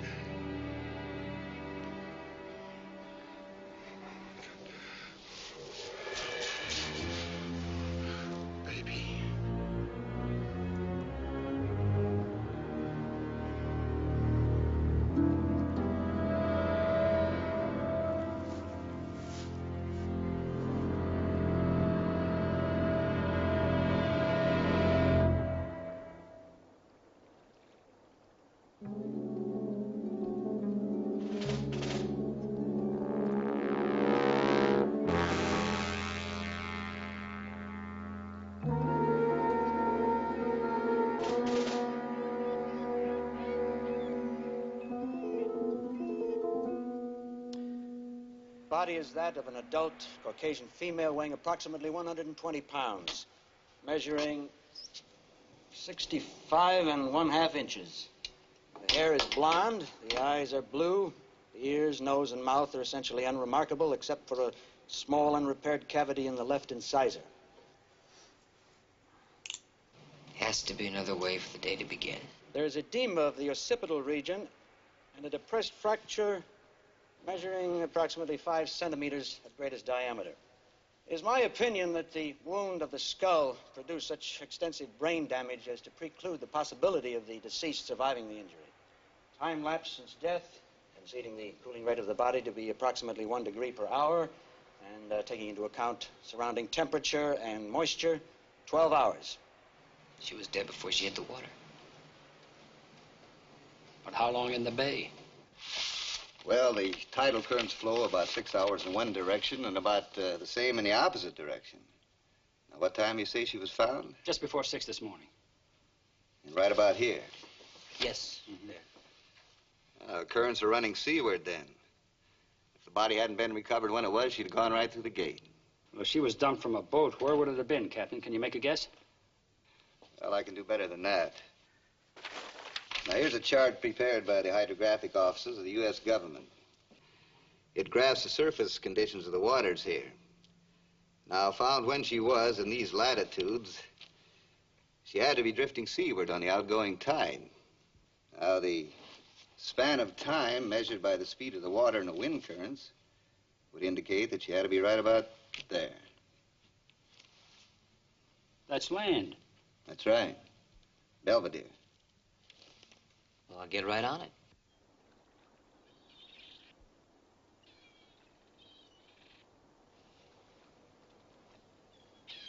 Wild, huh? Isn't it? It's beautiful. Yeah. Man comes night, you know what you can do? You can freak out in the stars. It's really glorious. Not the moon, though. They're polluting the moon, you know? But yesterday you weren't looking at anything, huh? No, just leather. I mean, it's my life's work. I neglected. I'm a hungry child. Yeah. You ever seen her? That's a lot of girl. Yeah. No, I never saw her until just this minute. Why, who is she? Maggie Ames. Oh. Oh, what is it, a missing person or something? Dead. She's dead. Oh. Oh, wow. That's a lost child, you know? Hey, I'm sorry I can't help you out unless Well, she could use some custom-made shoes or something like that. You guys use a lot of shoe leather, No, don't you? I don't think so. Thank you anyway. It couldn't hurt. I'll do it cheap. Yeah, maybe another time.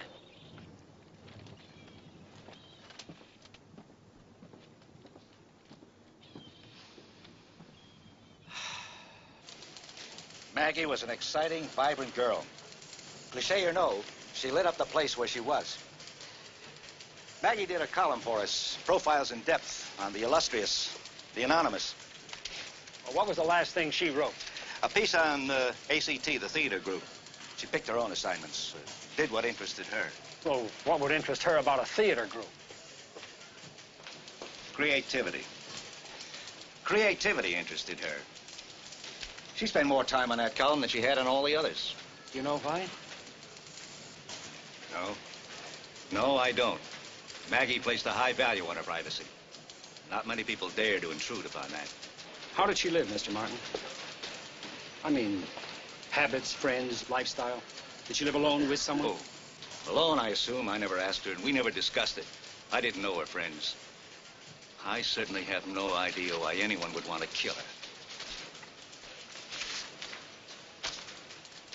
Tomorrow's news is screaming for attention, Mr. Stone. Today's is a whisper from the dead and the buried. Mr. Martin, thank you for your time. Well, isn't there somebody there I can talk to about it? I just want to find out when the rehearsal starts. All right, I'll wait.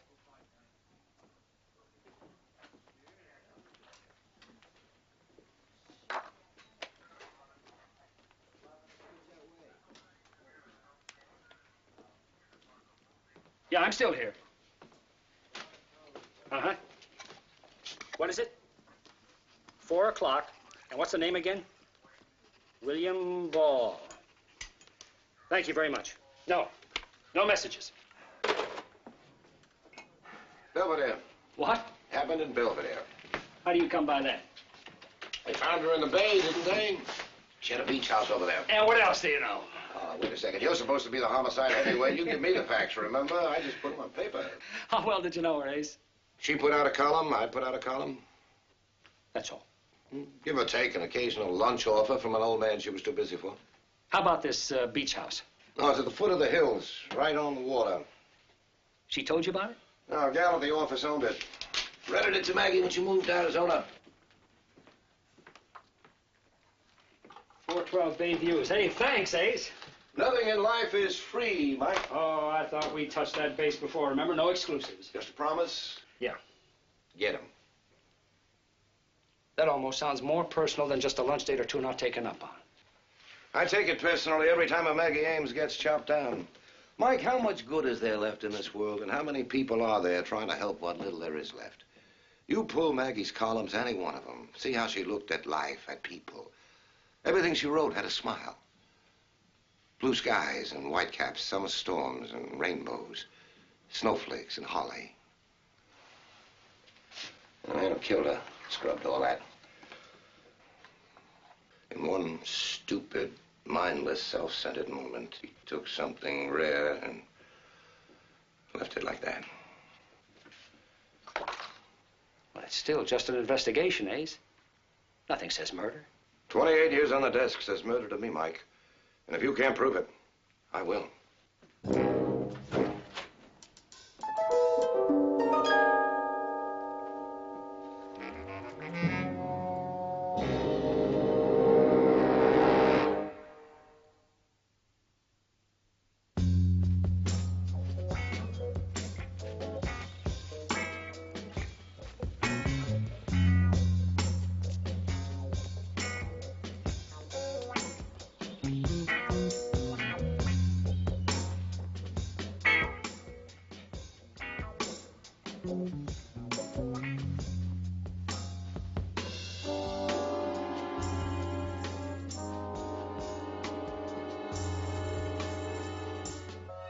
Got something? Yeah, it looks like an errand list or something. Market, laundry, drugstore, gas station. Sounds pretty flimsy. What did you come up with? Look, the next time a Marin County sheriff tells us we won't find anything, I'm going to believe that man.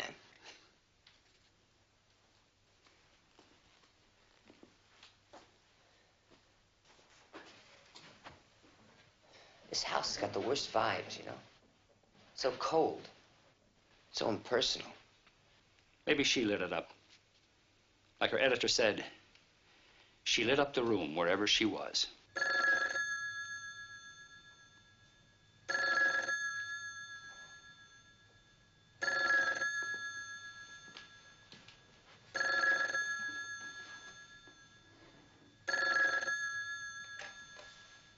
Hello? What have you got? Chris? You got nothing, right?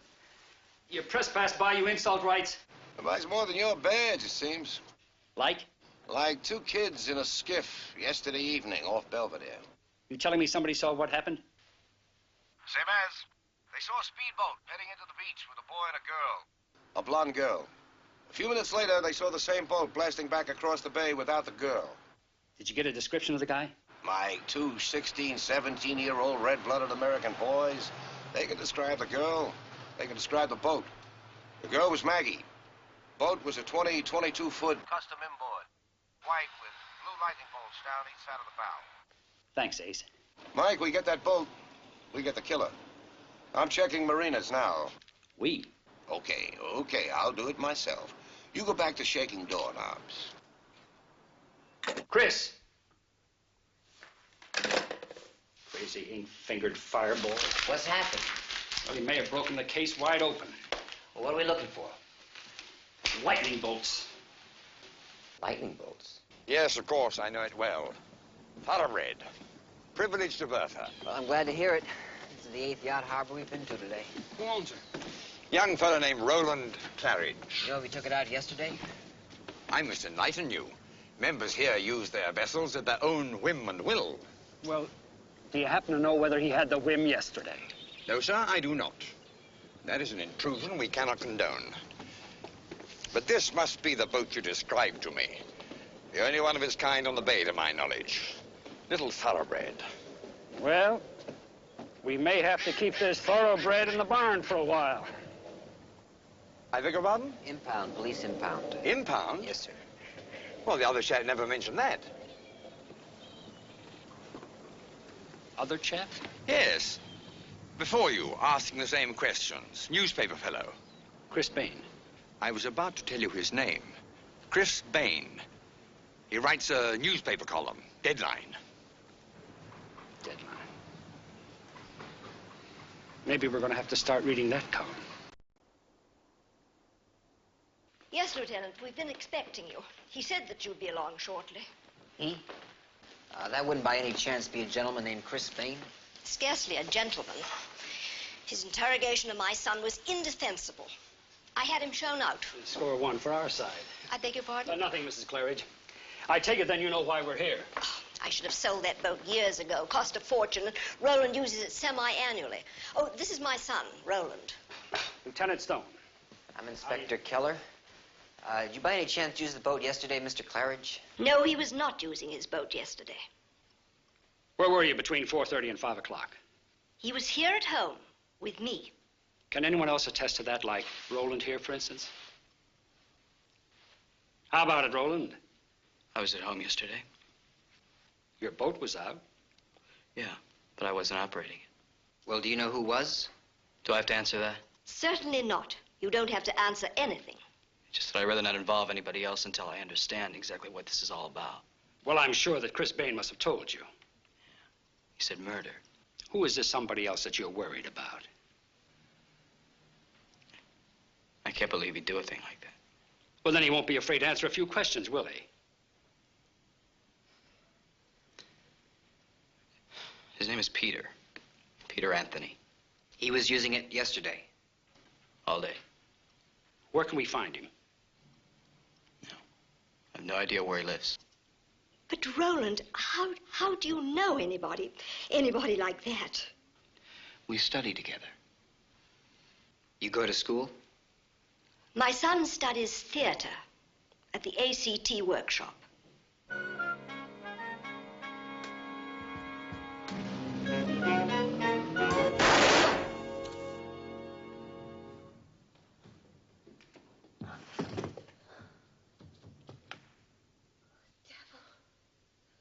Was as false as water. Devil, She was a liar gone to burning hell.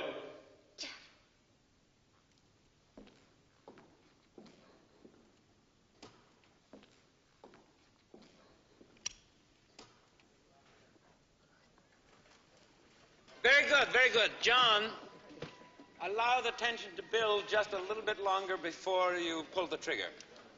And we'll take a 10-minute break, and then we'll start from the top of the scene. He's really good, your fellow. You recognized it. Sure, I liked it. What part does Peter Anthony play? Cassio. When does he come on? I don't rehearse with him again till tomorrow. Tomorrow? You happen to know where we can find him today? Afraid not. Well, what about your office? Would they have his phone number or address? Well, not for Peter. Well, why is that? Well, personal reasons. His parents objected pretty strongly to his becoming an actor. It's a pity, too, because he's very gifted and he could use their support. Well, what time's the rehearsal tomorrow?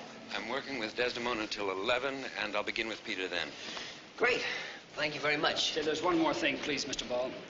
There's a young woman reporter working on a column about your theater, Maggie Ames.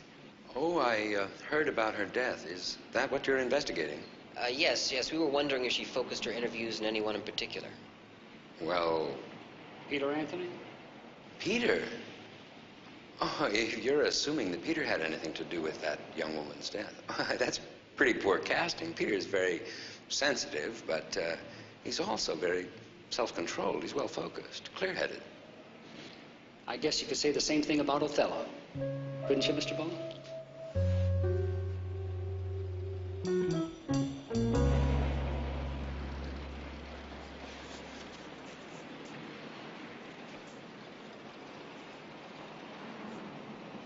Checking the box score?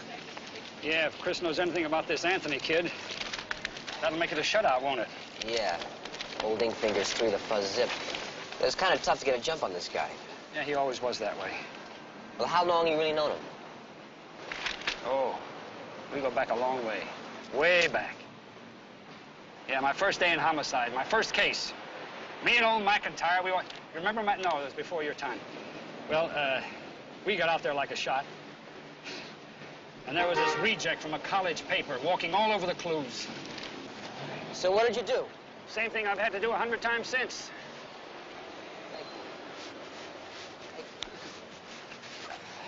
Tell them to keep out of the way.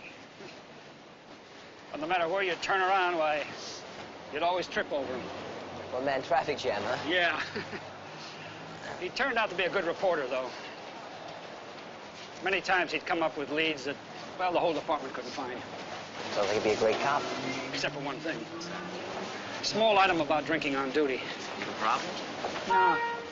He just drinks as hard as he works. Listen, is there anything in this column about the case? No, he's taken on legalized gambling today. That's funny. What? Well, he's just so involved. You think he'd have something about the case? Well, he may have written it before. Maybe one of a series, and it's got to continue. Come on, let's get back to the office. I want to find out what they know about Peter Anthony.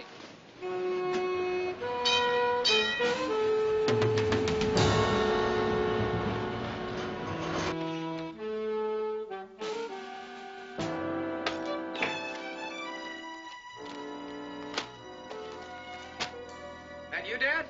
Hey, Greg, how are you, son? How long you been here? I got here a little while ago. Making coffee. You want some? I think I could use it. Yeah, coffee. That's a great idea. Fine. You've been working on that Maggie Ames story. Yeah. How is your work going? Nothing's changed. I don't think it's about to either, Dad. Yeah, you hang in there, Greg. Aerospace is important. Laces, galaxies, black holes. We've talked about all that before, haven't we? Yeah. We've been through it. Hey, man, that coffee smells good. Thank you, Greg. You know, I haven't seen you for days, and I treat you like wallpaper. How are you? Have you been? What have you been doing with yourself? You need a buck? You need some fatherly advice from an absentee father? Something like that. I tried to see you at the paper, but you'd gone. Okay, Greg, shoot. What's on your mind? It's all right. You look beat. We'll make it some other time. Now, Greg, don't go. You Gotta get some sleep, Dad. I need... What, Dad? What we all need, I guess, Greg. Someone you can cut your heart open to, our tired old hearts. Oh, come on. You've got the heart of a lion. Yeah, that's me. Old lion-hearted king of the jungle. King of the jungle with the pride of lionesses to... No, not a pride, just one. Sleek, lithe, young, with a glow about her that set men's hearts aglow. I don't follow you, Dad. Are you seeing somebody special now? No. Not anymore. Not ever again. Why not? He's dead. Dead? Killed. Who was she, Dad? That girl you asked about a few minutes ago, Maggie Ames.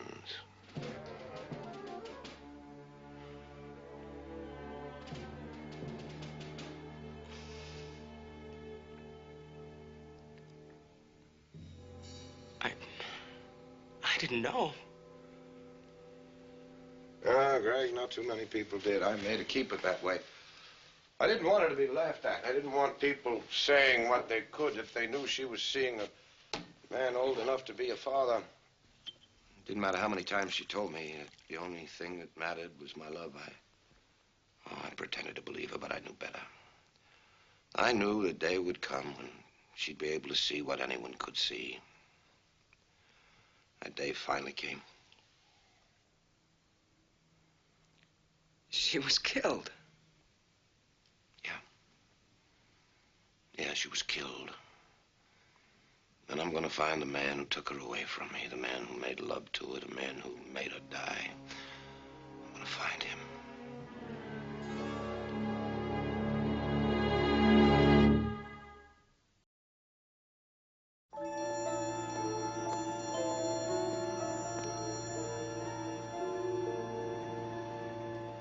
I see, right. So that if he actually hadn't been paid for performance, you wouldn't have to join your guild, is that right? Right. Okay, well, thank you very much. Have a good evening. Right. What did you get from the Actors Guild? Nothing, just that he's a student, doesn't have to join the guild unless he gets paid. And I can't find anything like a diary or daily calendar. Same in her bedroom. Well, maybe she left her life at the office. If she had one. Judging by this, I don't know. Want to pack it in? Yeah. And you can read this on your own time. Beautiful handwriting.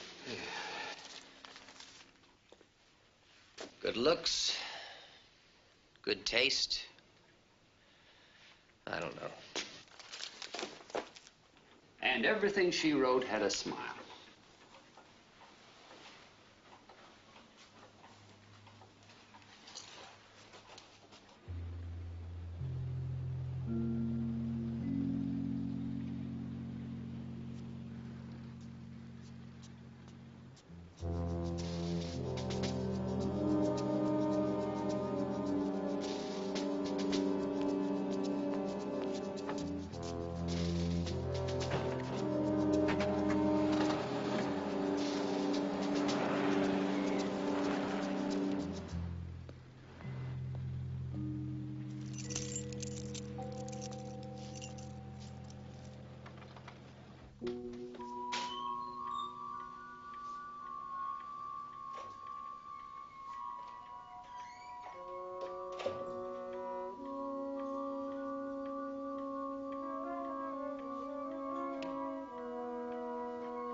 Identity. Revelation. P.A. Day with P.A. Day.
P.A. Peter Anthony.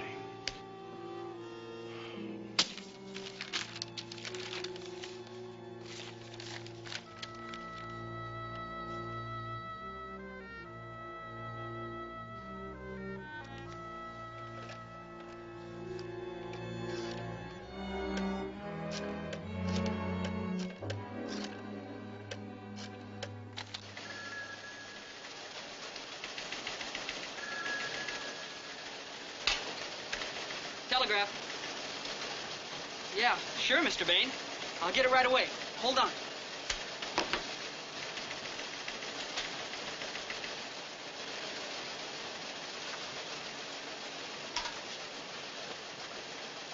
I've got it right here in front of me, Mr. Bain. Maggie Ames' last column, ACT.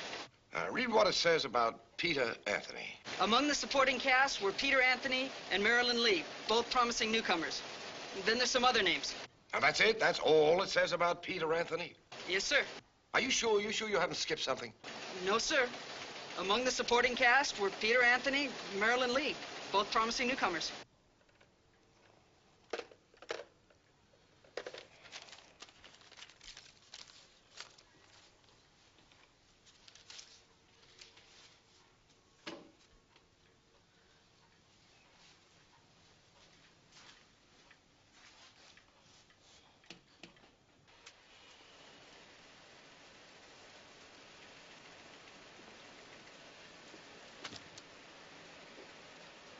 See the picture? The face? I finally put it all together, Mr. Bain. And it's spelled, deadline. Who are you? Me? Oh, I'm just a dude with a telescope. On a dock. By the beach. In Belvedere. You talk to the police? Me? No. I just wanted to wait and rap with you, Mr. Bain, that's all. Your lead? Yeah, you're right, Mr. Bain? Who was it wrote, Silence is golden? Huh? Anyhow, that's not what I'm selling. I'll tell you what I am selling. I'm selling a very special, unique, heavy brand of silence. And this brand of silence just happens to come, as you might have guessed, in, golden. Still your lead. Right. How much golden? Let's see, say 5 long ones a week. How's that? No. Hey, man, come on, hold on, man. All I have to do is pick up... 300. Yeah? I'll only give you 2 right now. You'll have the other 100 by noon tomorrow. Payment date hereafter will be on Saturday. Hey, Saturday's great. That's great. Yeah, no meetings. Money will be deposited in the post office box. 10s, 20s, okay? Okay, sure. That's great. All right, let's get on with it. Let's get it over with.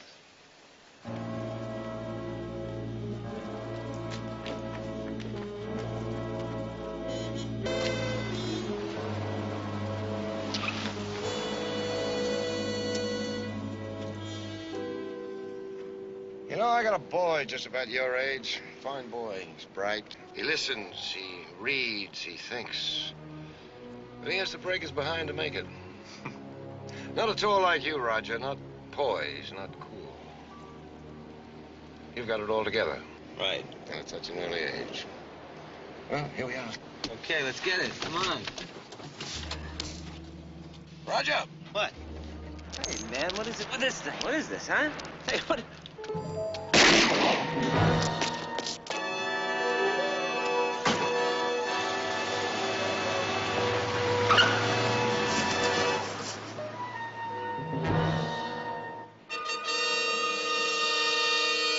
What's this, Maggie Ames's print were on Claridge's boat? Yeah, and somebody else's. Who, Anthony? If that's his name. Wait a minute, what do you mean? There's no record of a Peter Anthony working anywhere in this city. No criminal record, no school record, no nothing. You did your homework last night, didn't you? An alias, huh? What else? A guy studying to be an actor? Stage name, right? Better check the theater again. I did.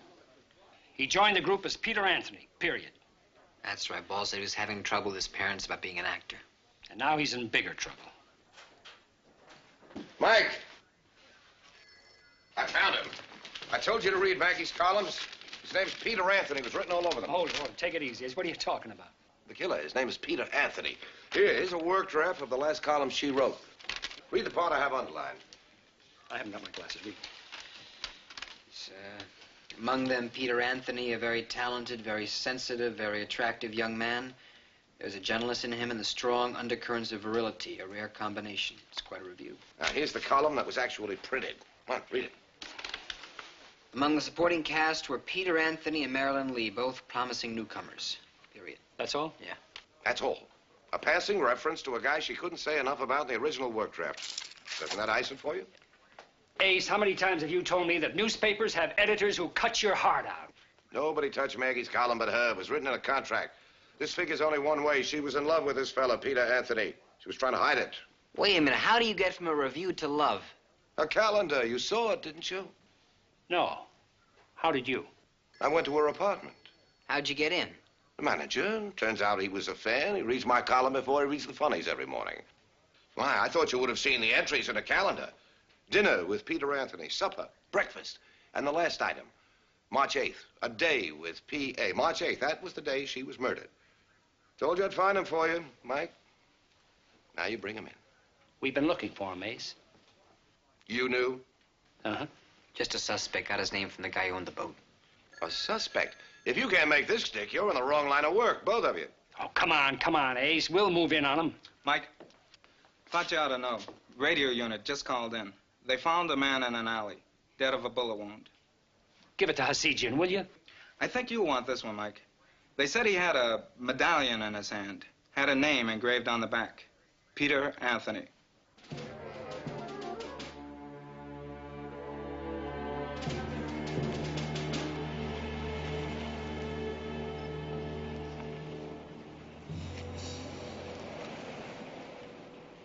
St. Genesius, Agnes patron saint. Must have been torn off the assailant. How long has he been dead? 6 or 7 hours. I know him, Mike. He's the guy in Belvedere with the telescope. And Act 4 is a coffee house. Hangout for actors. ACT is a block away.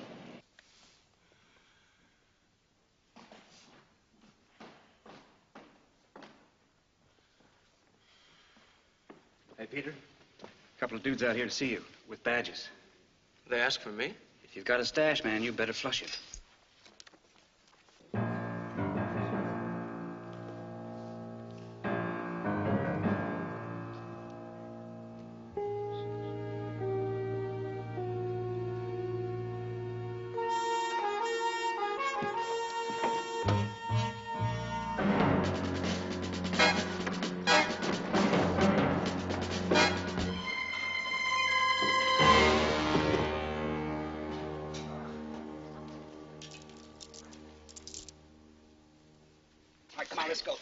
For what? Suspicion of murder.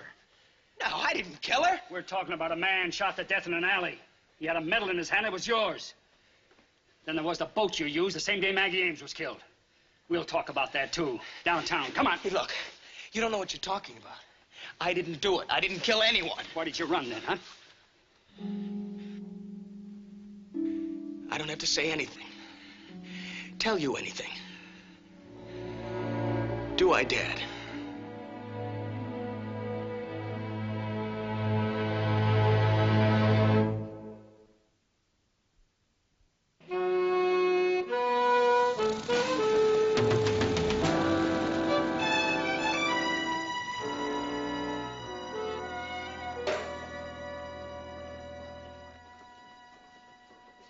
Pretty heavy.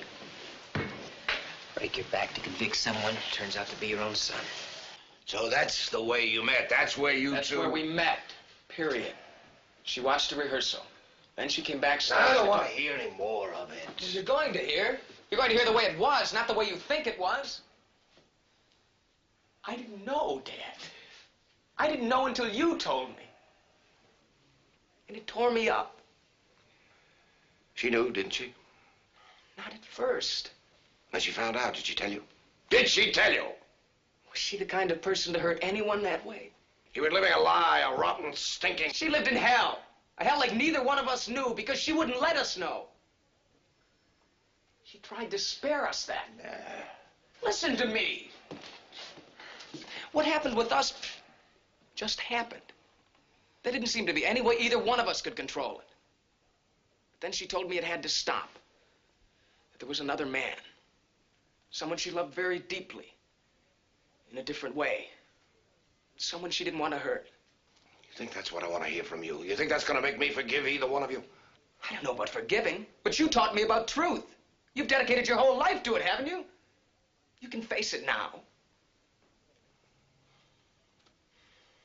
The truth is, she didn't know who I was until I told her. Until I bragged about my father being pretty big in her field himself. Told her he was Chris Bain. And that's when she got the place on the beach.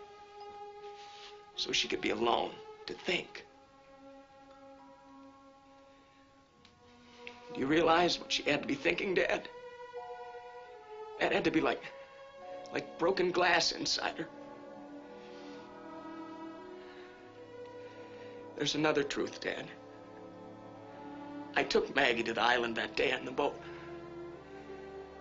But I didn't kill her.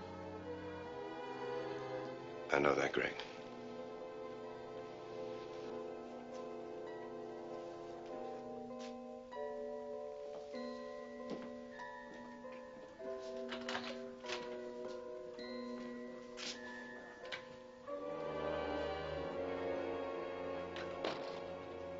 Mike. Yeah. Mike, Mike, I've got news for you. There's no way you can hold that boy. You heard the evidence, Ace. What evidence? Circumstantial, fragmentary. That's not what you were saying a little while ago. You ever made a mistake, Mike? Yeah, sure, a lot of them. And for what it's worth, I hope we've all made one about Greg. But it doesn't look that way right now. It will when I finish. I don't care how many lawyers I have to hire, how many IOUs I have to call in, how many doors I have to knock down to collect. I put them in here, I'll get them out.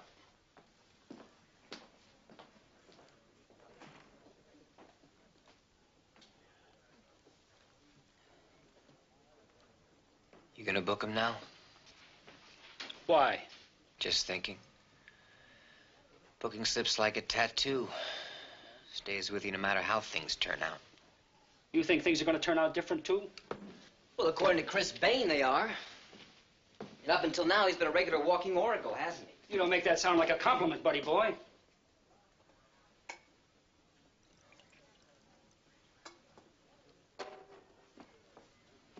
I don't know, Mike.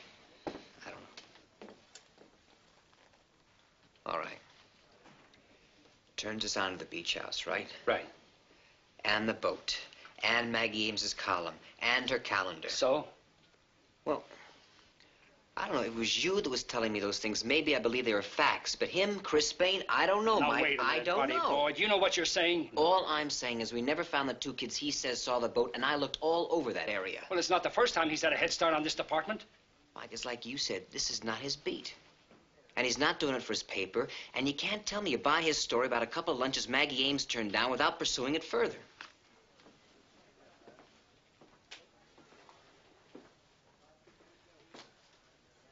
Unless he was a good friend. Mike, tell me I'm wrong, I'll shut up. Now, you listen to me. If you ever back off because of something personal, I'll stuff your head in your pocket.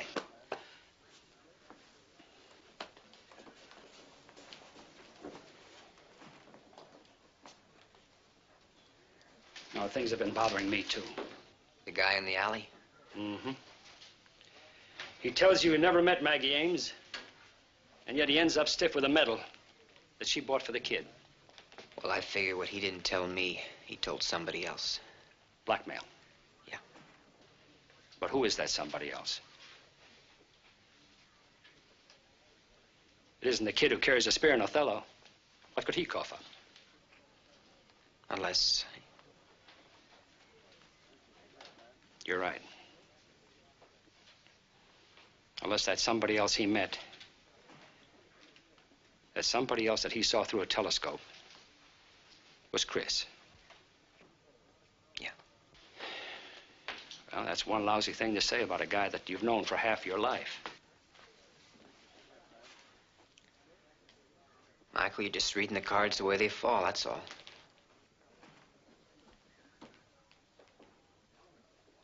You're right. All right. Let's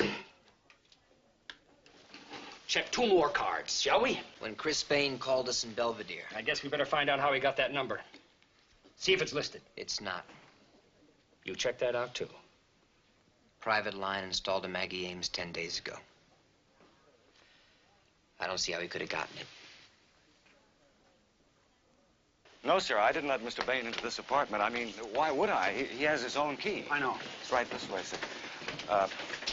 Did I do something wrong? No. I mean, nobody told me what to do about anybody. I know. Just let us in, please.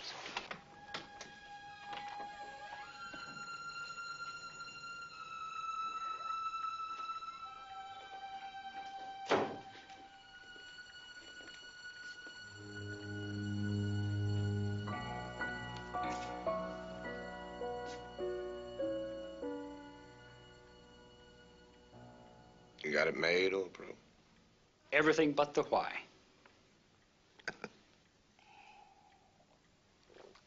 I haven't got that myself. I can tell you I loved her. I can tell you I found out she was seeing somebody else. I can tell you I was half out of my head.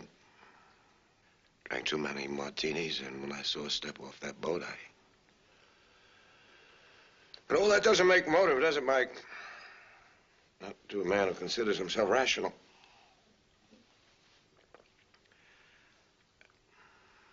I didn't know it was Greg, and she didn't know it was my son. It was all a terrible... Let's go downtown, Ace.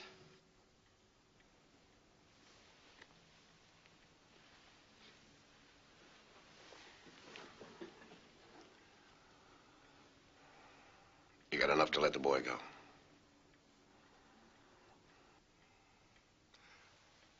I suppose, Mike, you know, I also killed that little hustler with his gun.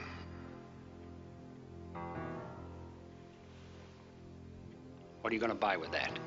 Time. My son goes free. I buy enough time to get lost. There's only one way you can do it. Squeeze the trigger. Twice. Just a few hours, Mike. Sorry, Ace. Like I've always told you. No exclusives.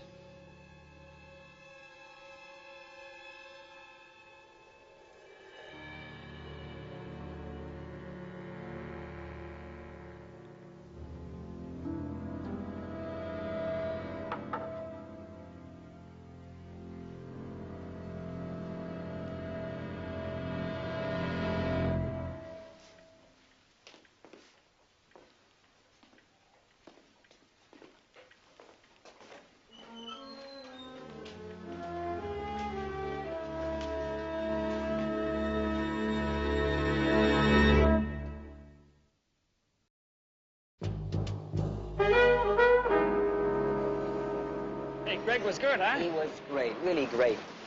Play really works too, doesn't it? I guess. You guess? What do you mean you guess? 16th century play that comes to life like that with such contemporary values? A theme that still holds up?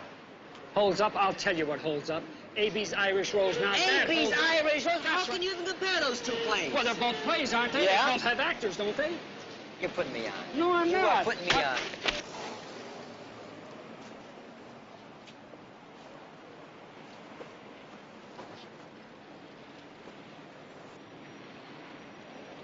Whisper of the dead and buried. What? Oh, nothing, nothing. Come on, I'll buy you a chili dog, huh? A chili dog? That's right, a chili dog. Everybody goes for a snack after the theater. Tradition!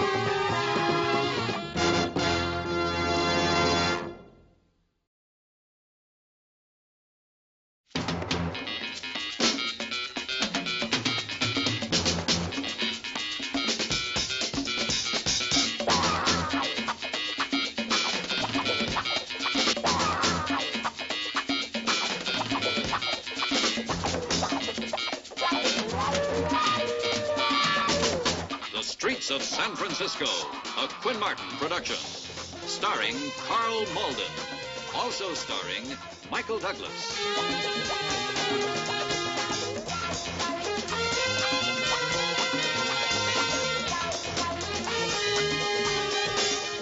With guest stars Carl Betts, Geraldine Brooks, Patrick Conway, Norman Alden, Harry Rose.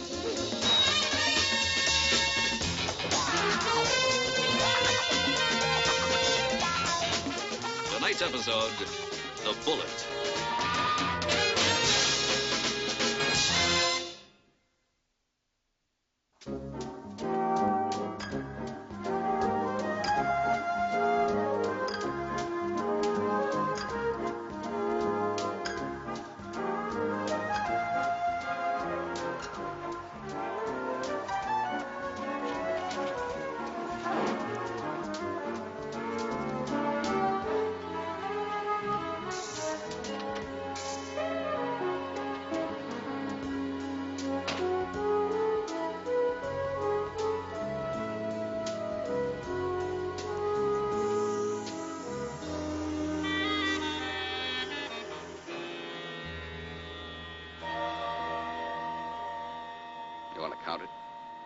Now, what kind of a thing is that? No, of course not. But I do want to talk to you. Look, I just want to get got the dandiest notion. Clipped an article out of the school paper, from your college. Jeff, we're going to get you a better job. Now, look, I read the article. I don't want the position. Well, you haven't given it as much thought as I have. We got to think about Alice, Jeff. Your future. Alice has been a good wife to you. She's gone without. She's put up with our limited means. But head of the department, it's a wonderful opportunity, and the salary is $2,800 a year more than we're making now. Not interested. $2,800. It still only brings your payments to $185 a month, son. No. Jeff, you've got to consider it. Now, look, you're eligible for the advancement. You've passed up better positions twice now, son. No. It means opening up my records. As long as I stay just what I am, nobody cares what I've been. Jeff. That's odd. I don't have anybody scheduled.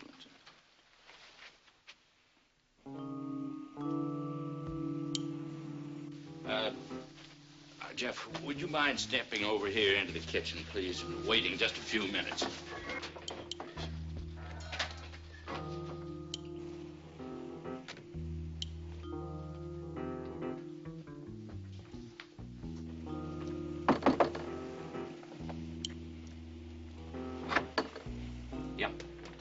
Mr. Dayton?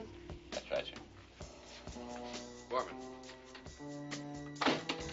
I never met Dr. Borman, but he's 58 years old. You're not. I made it very clear to Dr. Borman he was to come in person. This is a confidential relationship. You got a tape recorder in that briefcase?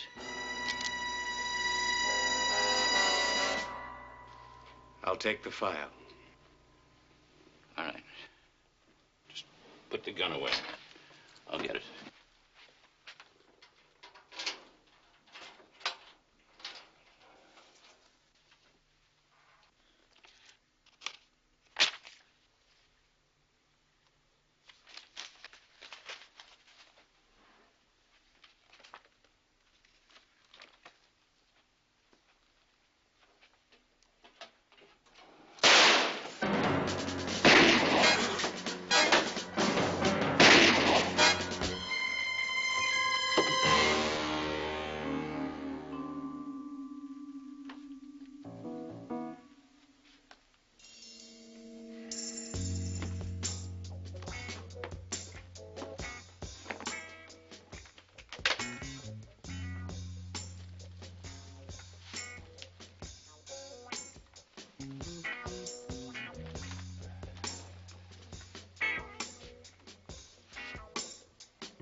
Cop, huh? Dayton was a cop. Yeah, he was on the beat when I was. In 1959, he took a bullet in the gut in the liquor store holdup. Drew light duty after that. Let me guess, records, right? Mm-hmm, you guessed right, records. 4 years ago, Internal Affairs got wind of something, and he resigned under pressure. Steve, take a look at this. Newspaper clippings.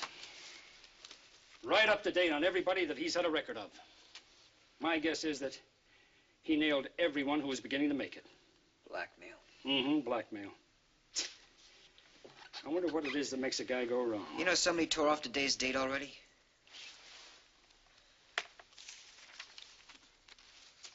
Say, maybe the lab can make something from the impressions. Mike, how about it? Can we roll with the body now? Yeah. Thanks, Doc.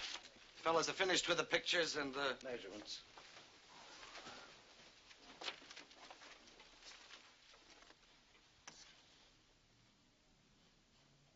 That bullet's been pried out. Check the others, will you, buddy boy? Think this one's still in here. Yeah. Charlie, you gonna be able to pull this one out? Yeah, we'll get it. Lieutenant? Yeah. You might want to have a look at the kitchen floor before we scrape it. We've got some blood evidence in there. But Dayton died over here. What's blood doing in the kitchen? This the only place? No, there's some more by the rear door. He must have gone out that way. Wait a minute. Where's the slug that came through this door? You got me. We have a clean hole, obvious entry and exit, and the bullet got lost. What do you mean, got lost? Bullets don't get lost. Maybe it spent and fell. Now we've checked the entire floor. Then there must have been a third person. Someone was here, got hit, and got out with our bullet. We got ourselves a witness. Better than that, we've got a witness with a bullet in him. Could have been somebody who worked for him. Could be. Or somebody who's got an appointment on this calendar.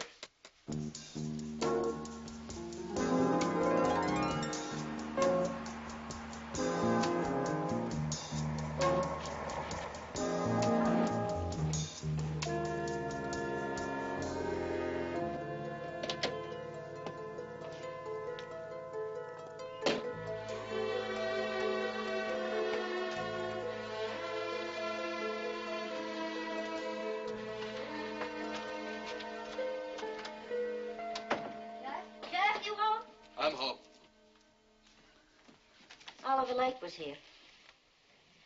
The young boy that you were supposed to tutor at 1:15. So I blew $10. Well, that's a great attitude. That's really great.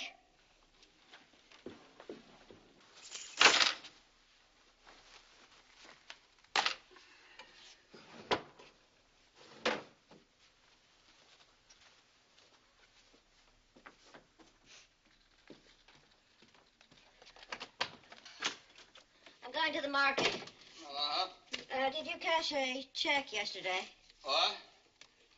I said, did you cash it? I'll be at the store.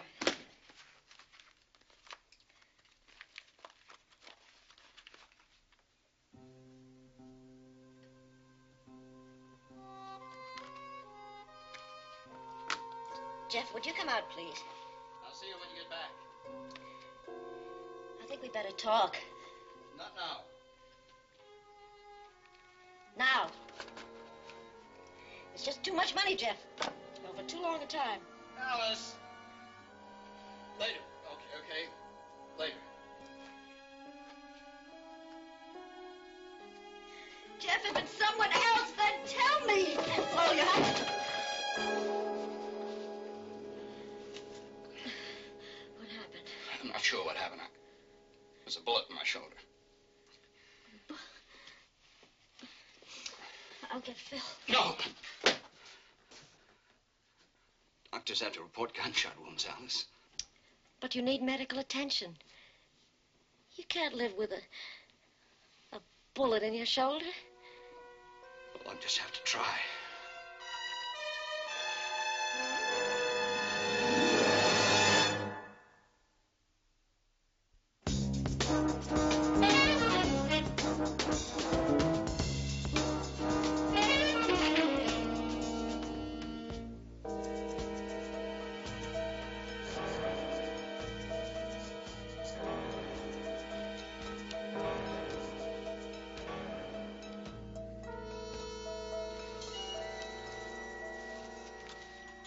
Phillips, what does that say, Phillips? Phillips, Williams, Borman. Phillips, Williams, and Borman, huh? Good. How about the blood?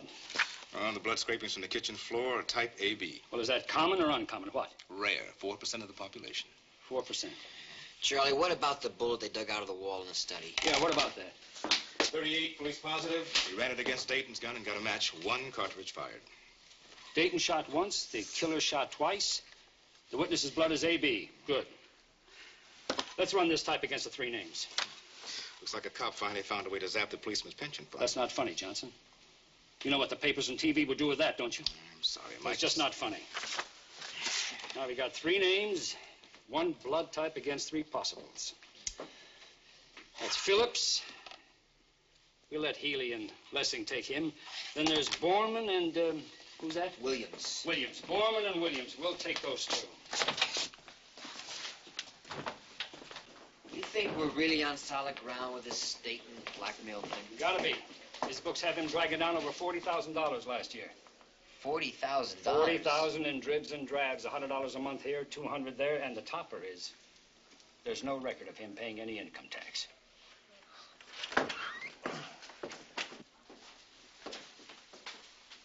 Hey, Dan, got the coroner's report?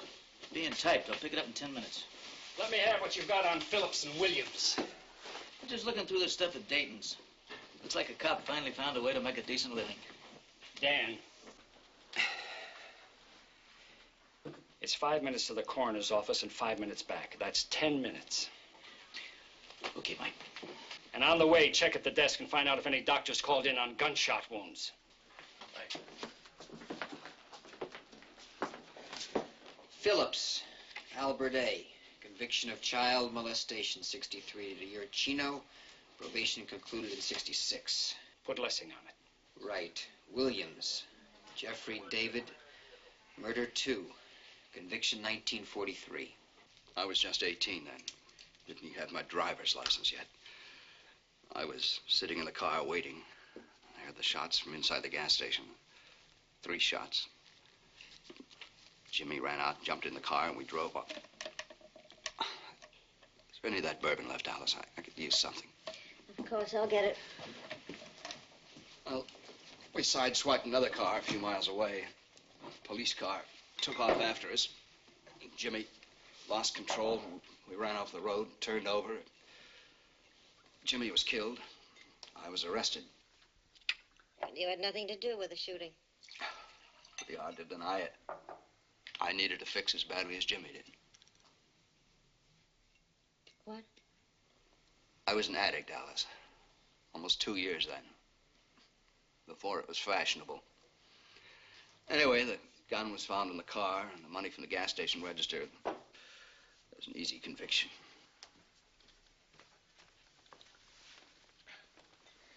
How long were you in prison? 4 years.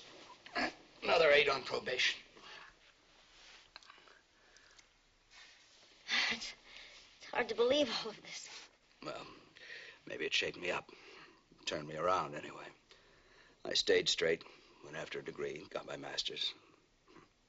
Then Harley Richards put his neck on the line for me.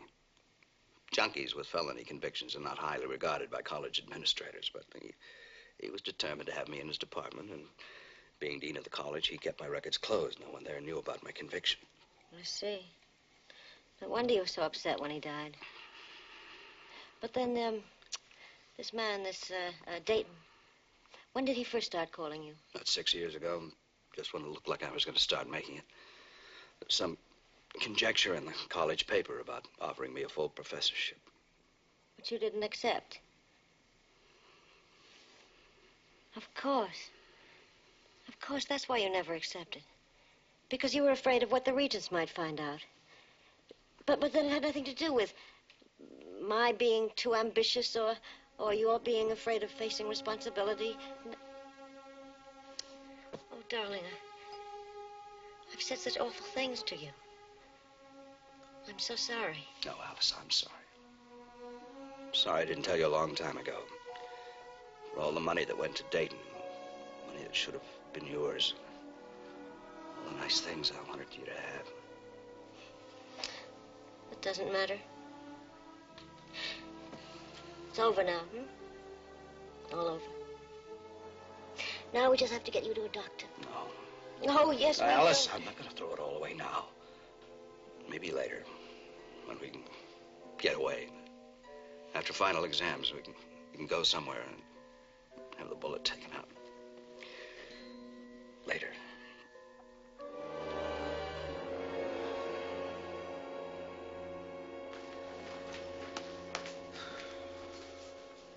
You know, Mike, there's no record of payment on this guy Borman.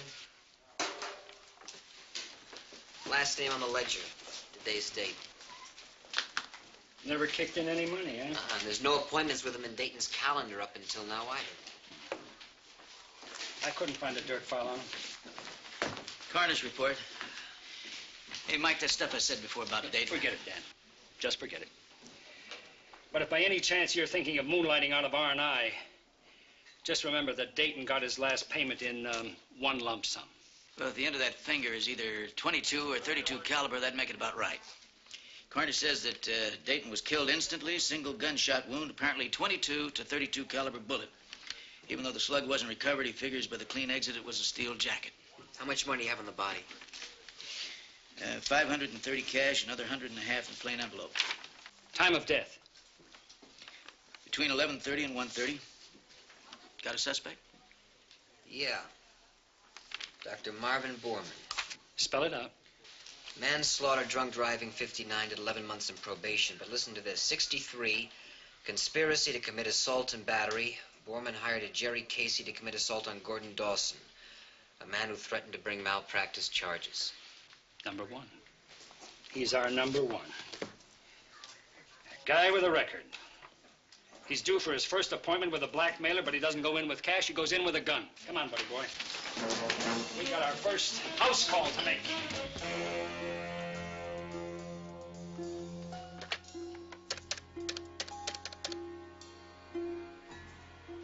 Room 105, please. Doctor? Yes. You're late. I had a patient in labor. I'm sorry. It was a difficult delivery. Mine wasn't. Your file's here, and I want the balance on account. Meet me in 45 minutes at the base of the cross on Twin Peaks. Just a minute. Yes. Have them wait outside, please. Yeah, go ahead. Problem, Doctor? Do you know any reason why the police should be here? No, do you? 45 minutes, Doctor.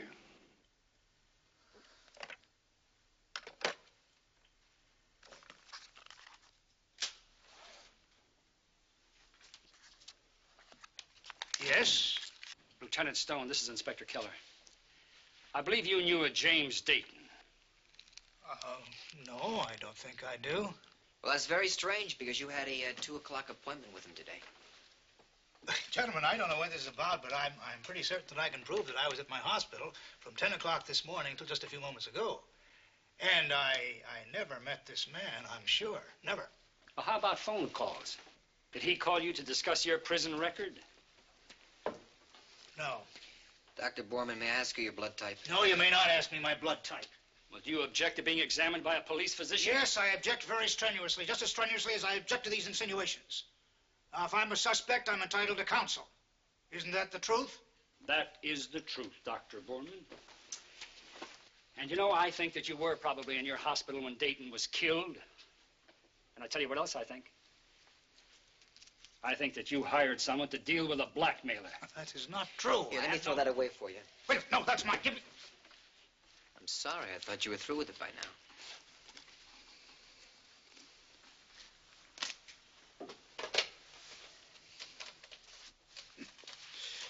When can I call my attorney? As soon as we've got you booked. Now, you have a right to remain silent. Anything you say can and will be held against you in the court of law. Mike, it's the Capri Motel. Piece of paper said room 105.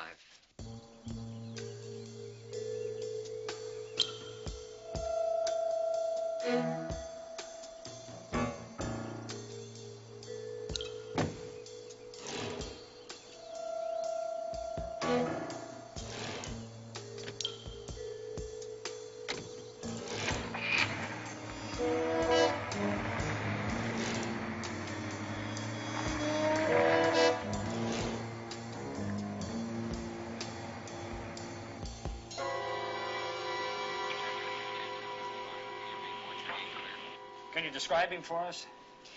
Yes, I'd say he's about 40, 6'2", graying hair, nice looking. Smith. Yes, sir, that's the name on the register. Phone calls? No locals. One long distance. Kansas City, I think. Would you have a record of that call? Possibly the name? Yes, I certainly do. The number, anyway. Shall I get the book? It would be very helpful. Thank you, please.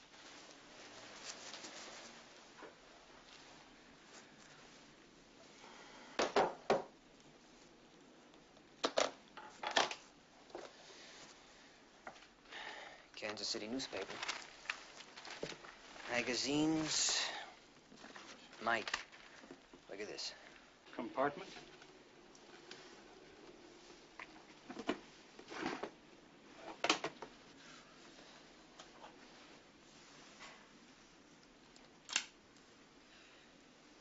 Two cartridges fired. I think we just scored. Scored? Nah. We're not even within field goal range. I guess you're right, circumstantial. But if that bullet matches the gun... Good as an eyewitness. I just hope he doesn't know about our third man, because if he does, there goes our ball game. He's gonna be looking for that bullet, too. Get this wrapped up quick. Call a stakeout unit. If he shows, nail him on the spot.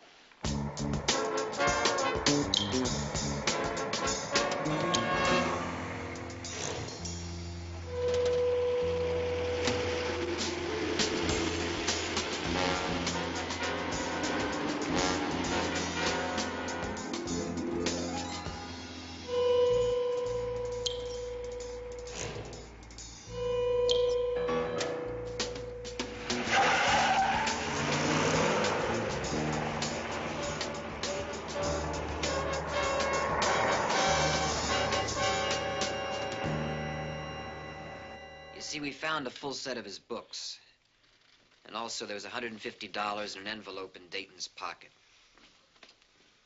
I have nothing to say, Inspector, except that I didn't kill him. I believe that. But I think you were there behind that kitchen door. Your blood type's AB, Mr. Williams, was on your record. It was also on the kitchen floor. Mr. Williams, we have the gun that we think killed Dayton.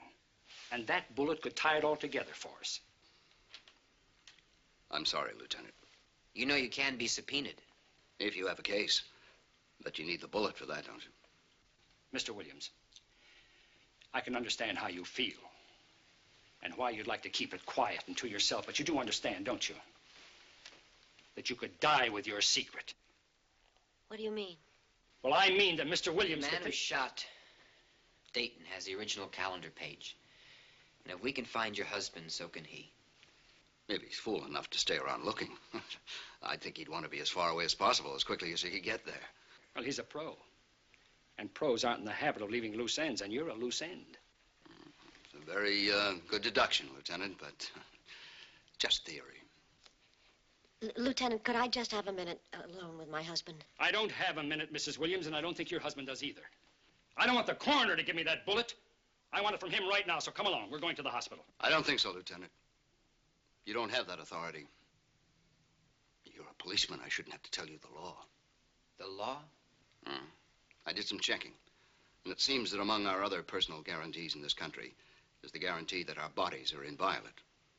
Not even the Supreme Court can force a man to submit to a surgical operation. That's the law, gentlemen. And I'm sure that as officers sworn to uphold it, you won't do anything to make me break it.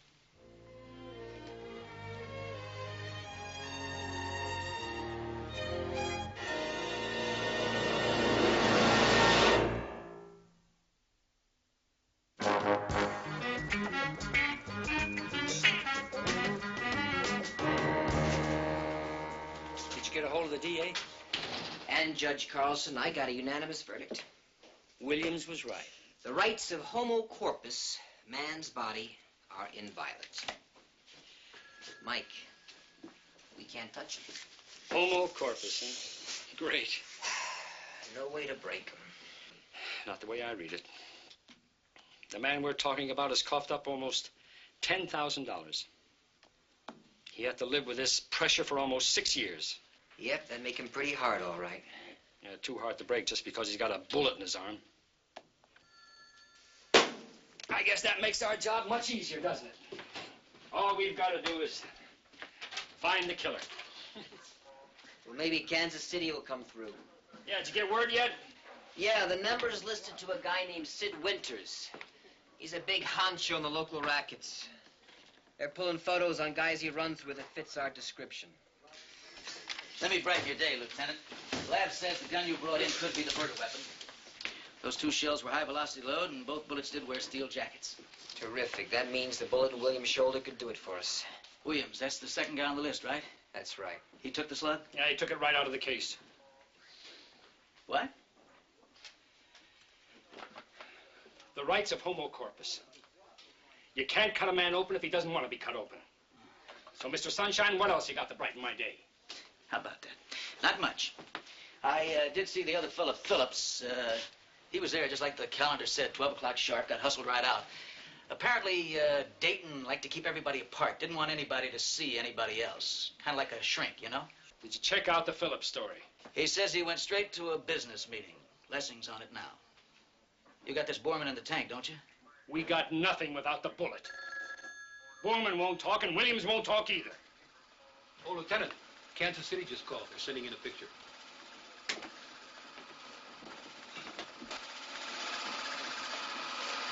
Coming through, Casey. Well, that looks like the man the motel manager described. Yeah, we'll get it under her nose for a positive. How you doing, Kansas City? Good, good. This is Inspector Keller. We have some prints we want to check against this man. What's his name? Coyle, Victor A. That's C-O-Y-L-E? Right. Well, could you send us his full jacket, please, and maybe run another one of these through? Thank you. We're putting out an APB. Suspicion of murder.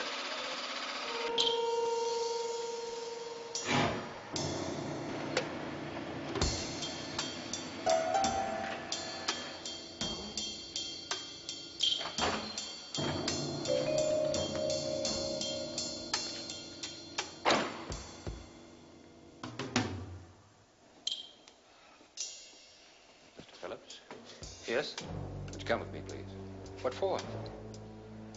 Just a few questions. Police? That's right. Any place that's private, we... Oh, this is fine. Hey, what's going on? I told you, fellas, I didn't see anybody. Move it. I haven't seen any ID.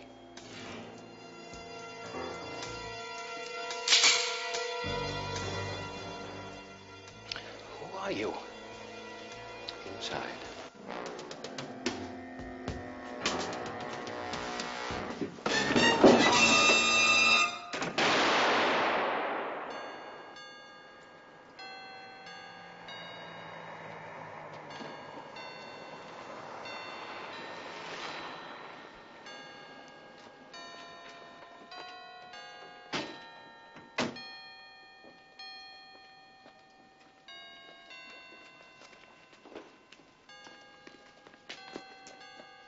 Seems we're late again.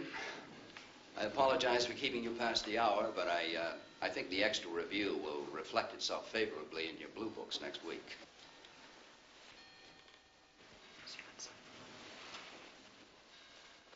This will only take a minute.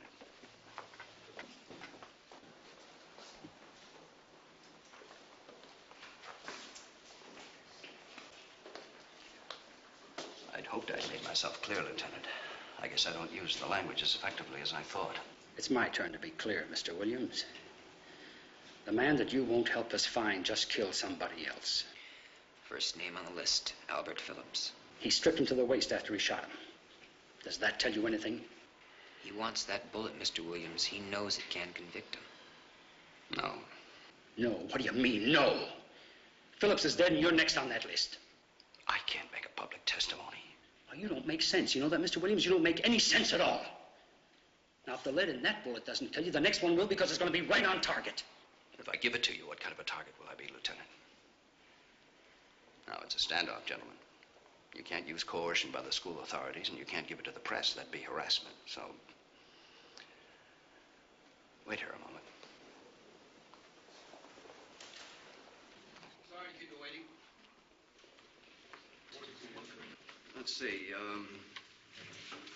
there was really only one other thing I wanted to touch on, I guess.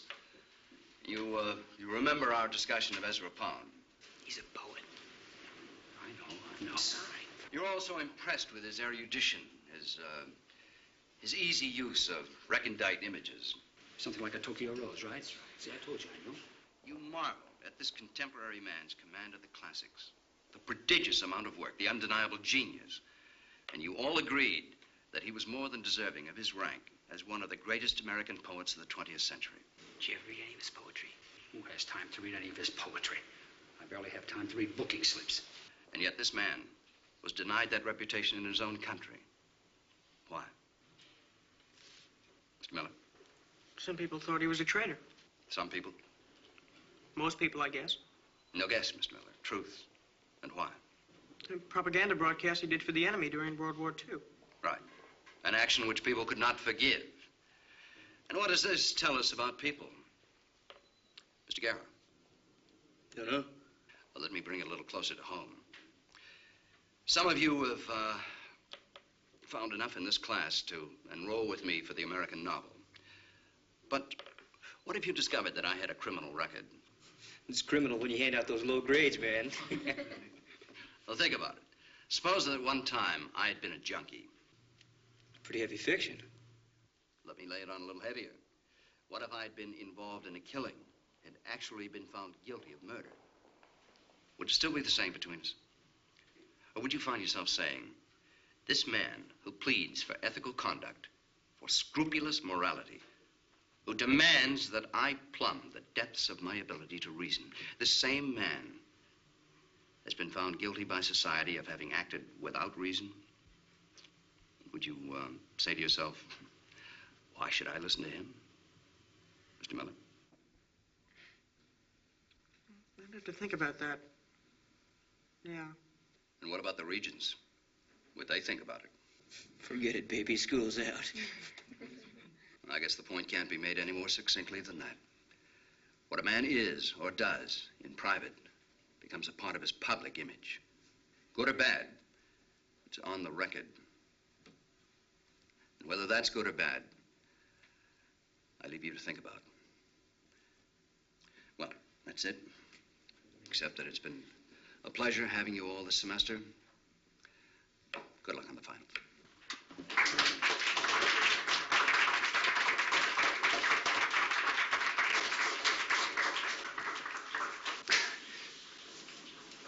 Maybe we could get out of here, all right?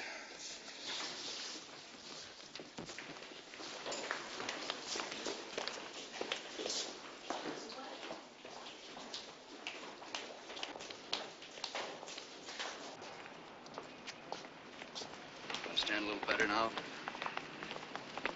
Oh, yeah, that routine about a man's private life and his public image being one. I knew that all the time. But, the way those kids reacted, especially at the end, that tells me a lot I didn't know. That's tradition. No, sir, no way. That's respect. Hard earned. Yeah. Listen, I remember more than one very long silence at the end of the semester. I guess we did get along rather well. Hi, Mr. Williams. Hello, John. That means more to you than staying alive, doesn't it? Yes, that is my life, Lieutenant. Digging, probing, watching them take hold of an idea, taking it further than I knew it could go, loving it. And loving you for helping. If you read my file, you know I went a long way without any help. A long way in the wrong direction. What I can give now makes up for that. Let's get you to a hospital. No, I'm going to be all right. If you'll excuse me, there's some papers I have to get out of my office. Mr. Williams, there's one thing you said in your class. You being someone who demands ethics and morals from other people. Now, how are you able to equate that with allowing a killer to run loose? From what you've told me, Inspector, the killer is interested in only one person now. Now, if that's true and I'm the only one who stands to be hurt by it, that's a risk I'm willing to take.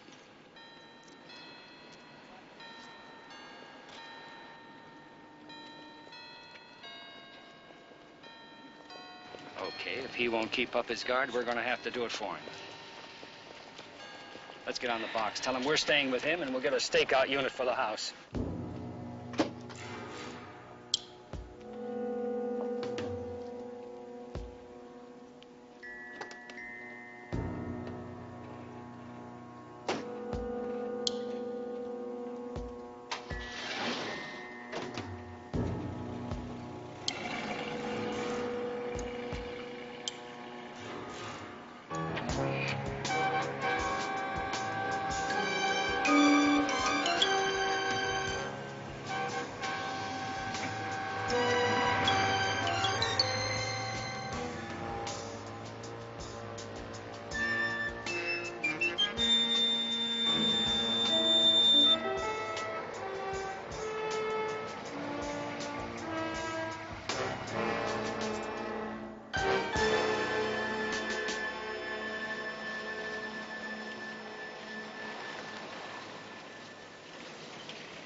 Mrs. Williams.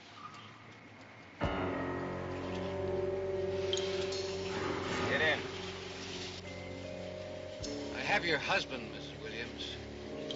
You want to see him again, alive. Get in.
Alice, I didn't know you'd gone out. I went to the store, Jeff, and... Mr. Williams, I have your wife.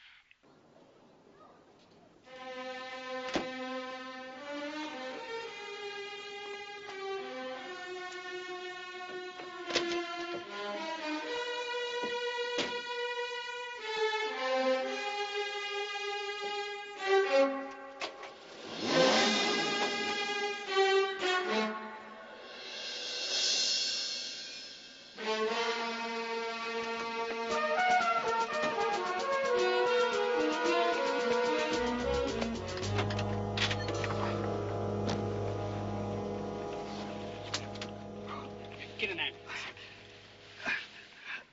The man called. The man who shot Dayton. He's got my wife. What did he tell you to do, Mr. Williams? Downtown. Corner of Jones and Geary. I stand on the corner. 7 o'clock. He's got Alice. Tell me this. Did you see a man at Dayton's? Can you describe him? 6'2", 40, graying hair? He said he'd kill her. Don't worry, we'll take care of it for you. Please, be very careful. We will, Mr. Williams, we will. But do you give the doctor permission to take the bullet out?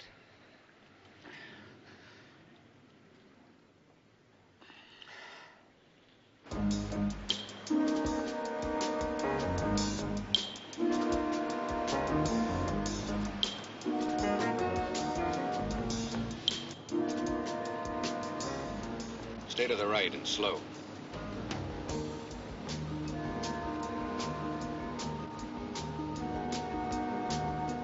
Is that him?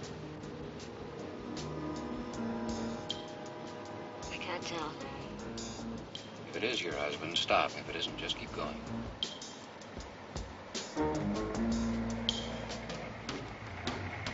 Is it him? Yes, that's Jeff. Get in. You all right, Alice? Fine.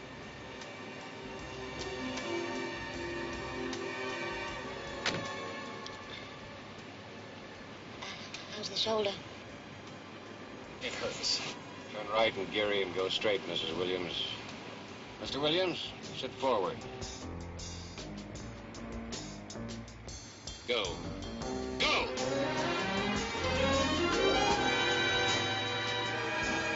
Subject vehicle proceeding west on Geary. Do not intercept. Do not apprehend. Alert Inspectors 6368, Helicopter 1.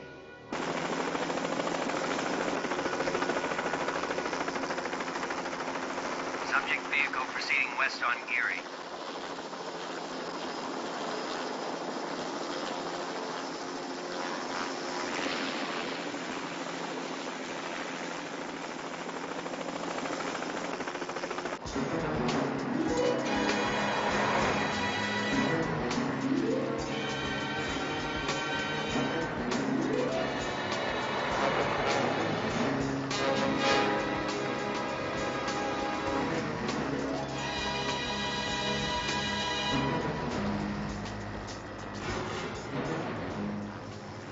Straight ahead to Point Lobos, Miss Williams. Pick it up.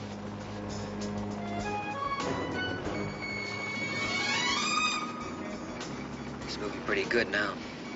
Heading out Lobos. Yeah. Put it on the box. Subject vehicle proceeding west on Point Lobos Avenue.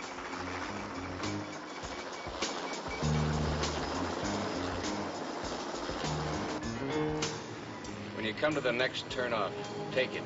Cut the lights. Where are we going? Down the next side road, Mr. Williams.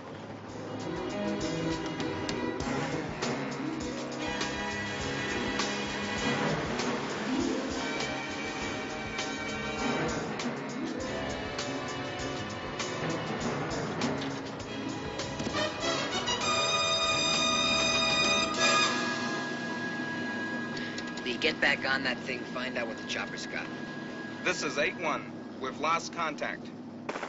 Subject vehicle just doused its lights and turned right on next side road west.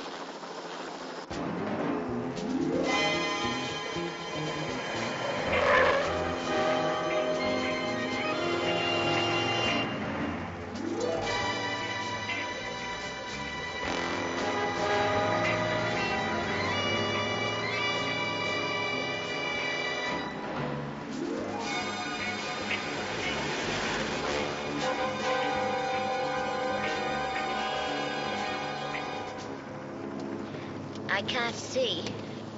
You don't have to. We're almost there. Look, what you wanted was a bullet. That's why I'm here. Now, there's no need to involve my wife. You're not a well man, Mr. Williams. Don't talk.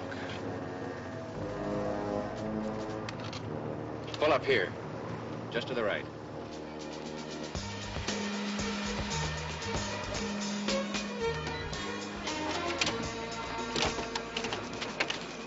Out. This side. Both of you.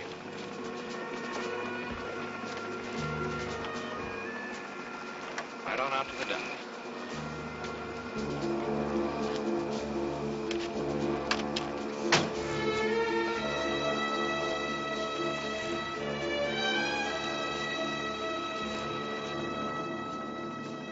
They're in the open. Let it go. This is 8-1. Have the helicopter hit it.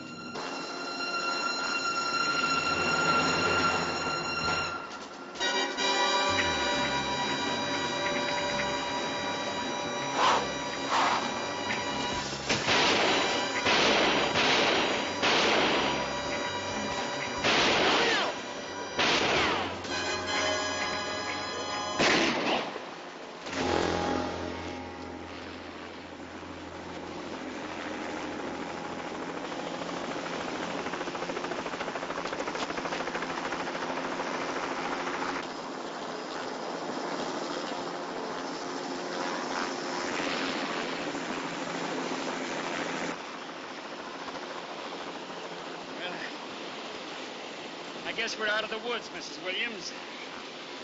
Say, yeah, I think your husband's just getting out of surgery about now. Mrs. Williams, we have a radio in the car if you want to find out his condition.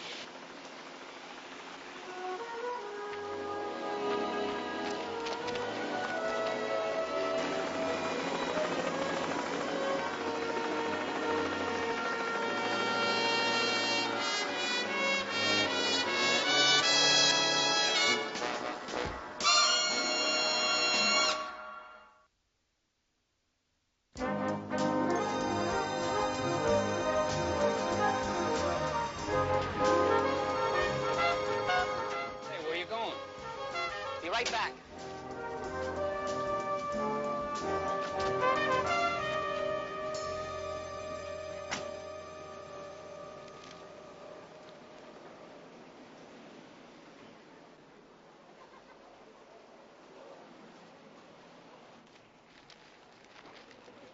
Okay, what's the big mystery? Mike, how long have you been a detective? Oh, very funny. Well, now, buddy boy, you've been with me long enough to know that I work one of two ways, right? Right. Booze or muscle. Take your choice. All right, all right. We're going over to Williams' house for dinner Saturday night, right? Right. After dinner, we'll be sipping our brandy, congratulating him on how the Regents decided to keep him on, right? That's right. We'll be celebrating a man's whole new life. Exactly. But since when do you buy brandy in a bookstore? No. I'm thinking about after the brandy. After the brandy? Yeah. I don't pick up that clue. I bought you a little present. What is it? Open it. Poems, poetry. It's Ezra Pound. Remember Williams talking about him at the school? Yeah, I remember he talked to his class about him. That's right. That's for you. What? Oh, now, wait a minute. I can't read this. Why not? Listen, raineth drop and staineth slop. Oh, come on now. Wait a minute. What? Yeah, raineth drop and staineth slop. Skiddeth bus and sloppeth us. Now, come on. Isn't poetry supposed to be clear and to the point? That's right. Well, I've got something to the point and clear for you, young fella. What is it? Sit quietly. You have a right to remain silent. Is that clear? That's clear. Anything you say can and will be used against you in the point of law. Is that to the point? That's to the point. All right, then get going.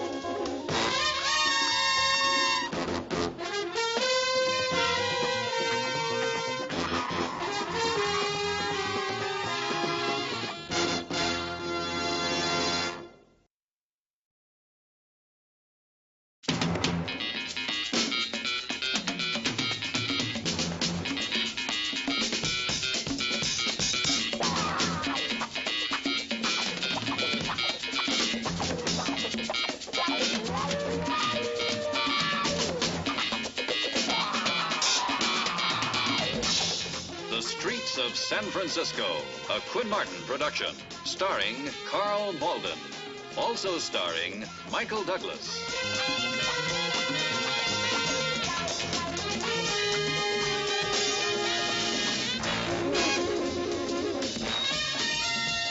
With guest stars James Stacy, Linda Marsh, Nancy Wickwire, Richard O'Brien.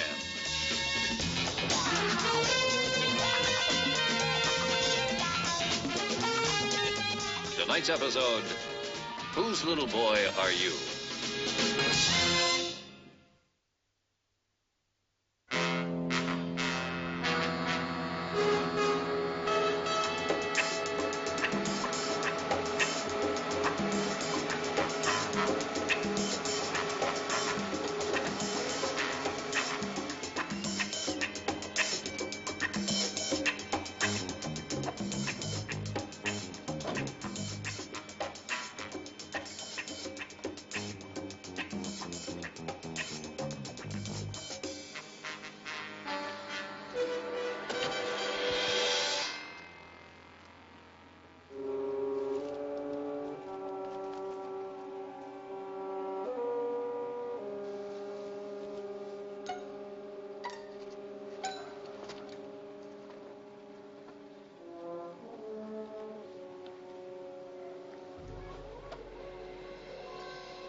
Thanks for showing.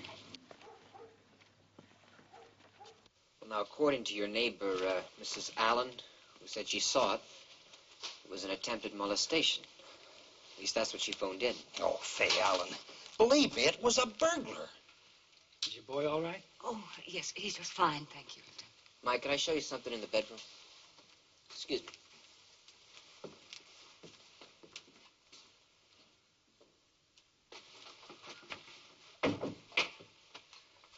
This is exactly how the radio unit found the place.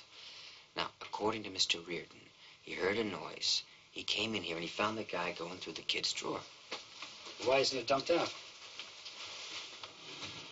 It's not messed up. That's right. And Mike, look at this. He was in here, too. What for? I don't know. Hey, what's this? What do you make of this wire? It's on a trip releaser, so when the door opens, the music box is activated. Need any help? You can see nothing's been taken. Sorry to waste your time. Mrs. Reardon a good housekeeper? Oh, yeah, sure. Can you describe the burglar? He's about 5'10", 6 feet, kind of husky. He had on sort of an army jacket. I grabbed at him, and he barreled out the window. What do you think he was after? Oh, you got me. That's your job. What are burglars usually after? They're usually after cash, jewelry, drugs, things like that. But they don't like to work hot houses.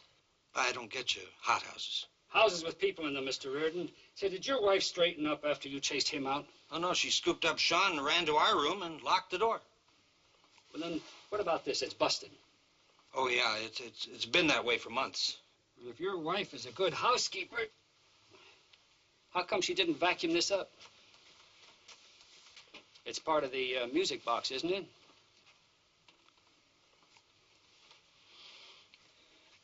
Fellows, I'm sorry you were called out this late. Was it a molestation attempt? I know people don't like to talk about it, Mr. Reardon, but molestation is a very serious thing. Did he take anything out of there? No. It was a burglary, and it fizzled. Okay? Okay. Okay. You and your wife talk it over, and if you feel you forgot anything, give me a call. Sure. Thanks, Lieutenant. Good night, Mr. Reardon. Inspector.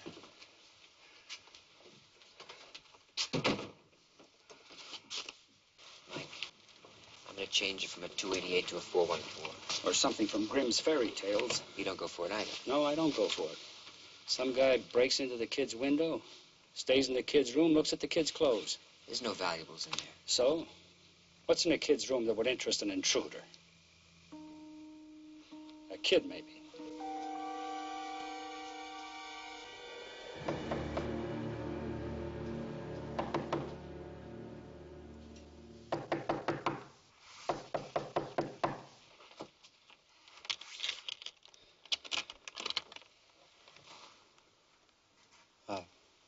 Pete? Yeah? Open the door, will you? No. Joan? No. Open it.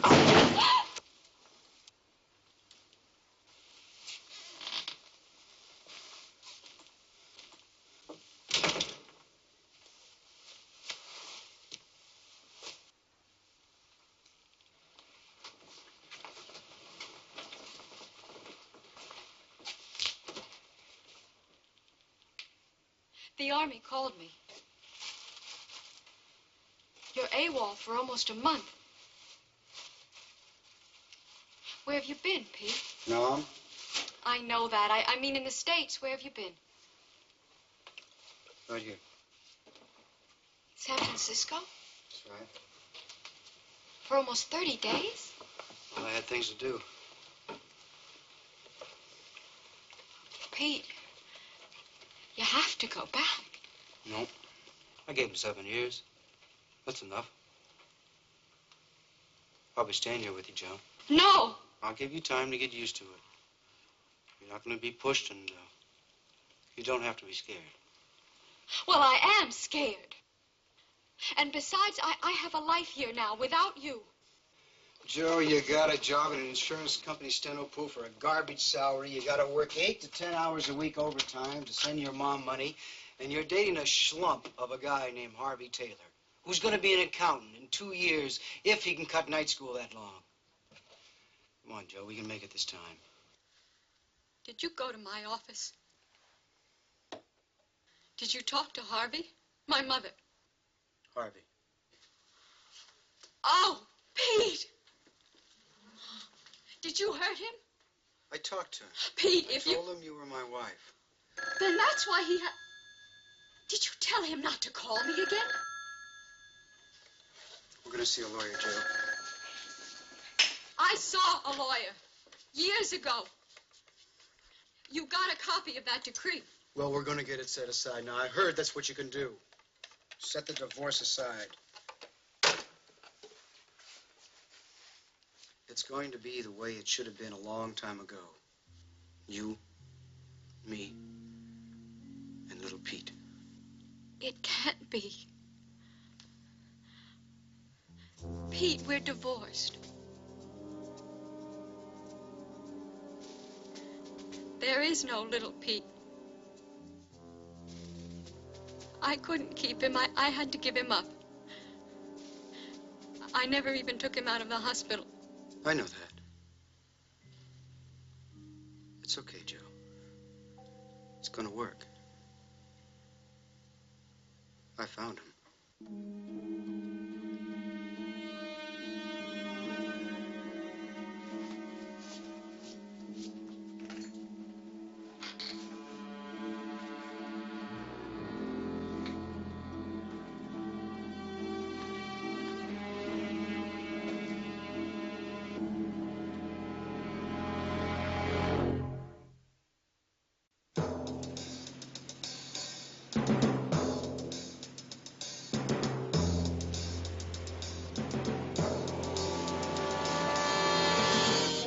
You can't do it.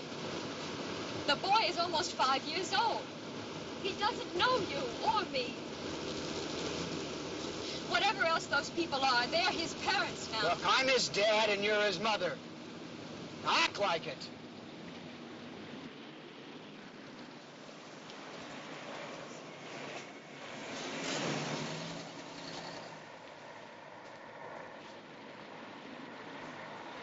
Supermarket? Come on.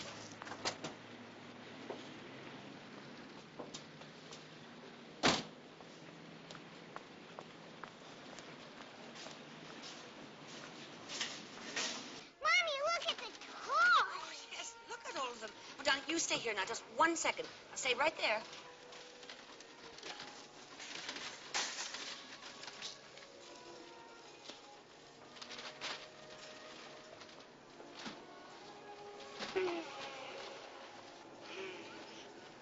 Joe.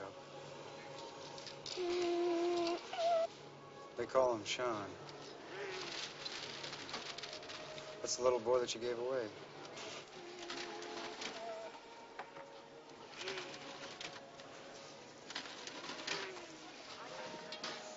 Hey, champ. Hi. You like toys?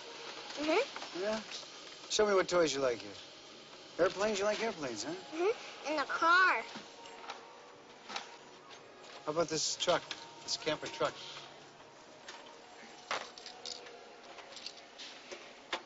You ever been camping? No. Sean?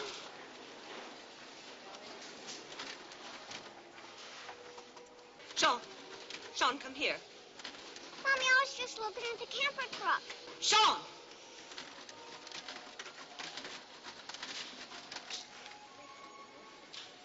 Now go away. Leave him alone. Leave him alone.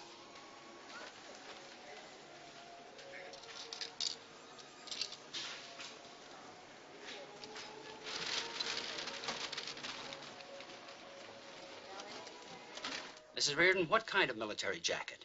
The pockets, it had 4 pockets, and it was an army color. Olive drab? Like that, yes. Where is he, Martha? Where's Sean? Lieutenant Stone had him go with the policeman for an ice cream. Sit down, Mr. Reardon. He should have called me. I couldn't think. I'm sorry, but... No, she did the right thing. Now, why don't you tell us what this is all about? You see, it wasn't a burglary, and the man had company with him at the market, so he's not a molester. Well, now, what would they want with your little boy, and why don't you want to talk about it? Now, Mrs. Reardon here, she gave us a very good description of the couple. The store manager told us that they drove off in a camper. So, what do we do now, Mr. Reardon?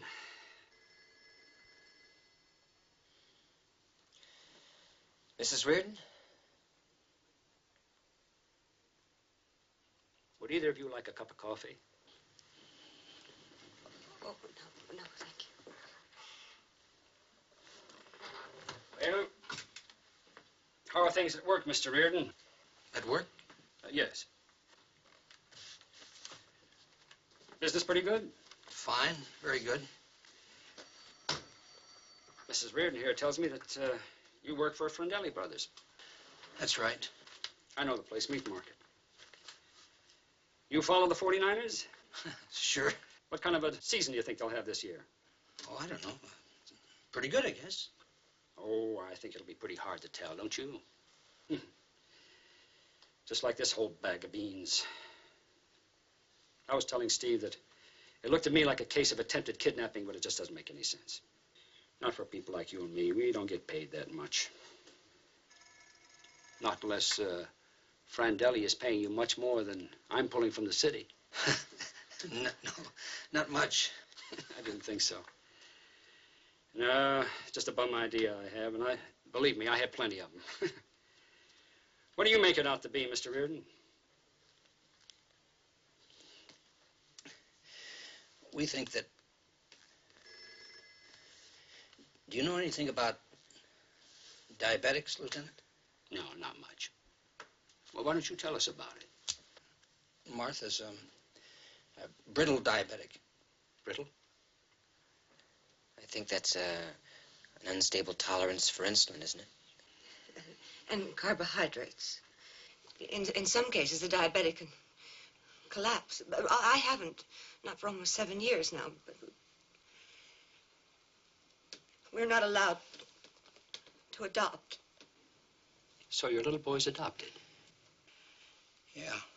And the adoption is illegal? Or questionable? And you think that the guy and the woman are his natural parents? Do you have a name, Mrs. Reardon? No, we've never seen them, and that was part of the understanding. Well, they're not supposed to even know who we are. Well, they apparently do. What do you think they found out? We've had Sean since he was a week old. We're the only parents he knows. He wouldn't know what was happening if they made us give it back. Mrs. Reardon, who could have given them your name? The doctor, I suppose. He arranged it. We paid him for it. He signed the health papers for Martha. He knew about her health? It was 5 years ago, Lieutenant. Babies were available then. There were baby mills. So you bought a son? It sounds awful, but we love him more than life. You know, Mike, we have either attempted kidnapping or child stealing or nothing. Well, apparently, he doesn't know about the phony health certificates, or he wouldn't be breaking into their house at 3 a.m. He'd be in court. Unless he's a crazy. Or he isn't the real father. Mr. Reardon, where can we find this doctor? I think you better talk to my lawyer. I don't need a lawyer, Doctor. You want one, fine. Either way. You just tell me who you gave Barney Reardon's name to. Sorry, I can't help you. Doctor, what I know is that there's a 5-year-old child who's a target. Someone's taken 2 cracks at him already. And I also know that there's a name in that filing cabinet that matches a guy wearing a GI jacket who drives a camper. Either Inspector Keller goes downtown for a court order to open that cabinet, or you tell us now. Dr. Kemp, did you have an accident or someone work you over? I fell. You were pushed by a guy about 5'10", maybe 6 feet tall, husky, wearing a GI jacket with pockets. No. Come on, a man came in here wanting Barney Reardon's name and address. You wouldn't give it to him, so he leaned on you. No. You talked about something. Now, what name did he give you? What was the baby's name? No, it's not true. I fell. Doctor, take a look at yourself. You're a grown man. You can handle yourself. Can you imagine what he'd do to a 5-year-old child? What was the baby's name, Doctor? Janetti. The mother's name was Janetti. Throw in the first name. Joan. We'd like to see the file. It was 5 years ago. A lot of infants to be placed.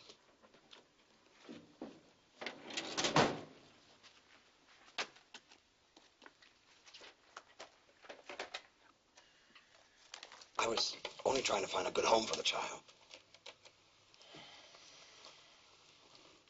Norm. Hi, it's Keller. Look, I need all the information you can give me on a Joan Janetti, Genetti, at 440 East Glendon. Maybe an old address. It's on the Reardon matter.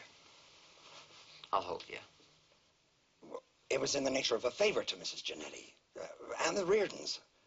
Tell me, what did a small, healthy human being bring on the open market, Doctor? Okay, here we go. Nap time for you. Yeah, sweetie, here, let me take this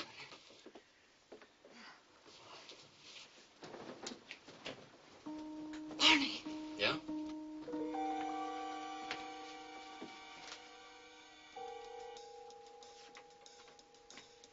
Mommy, what happened to my clothes?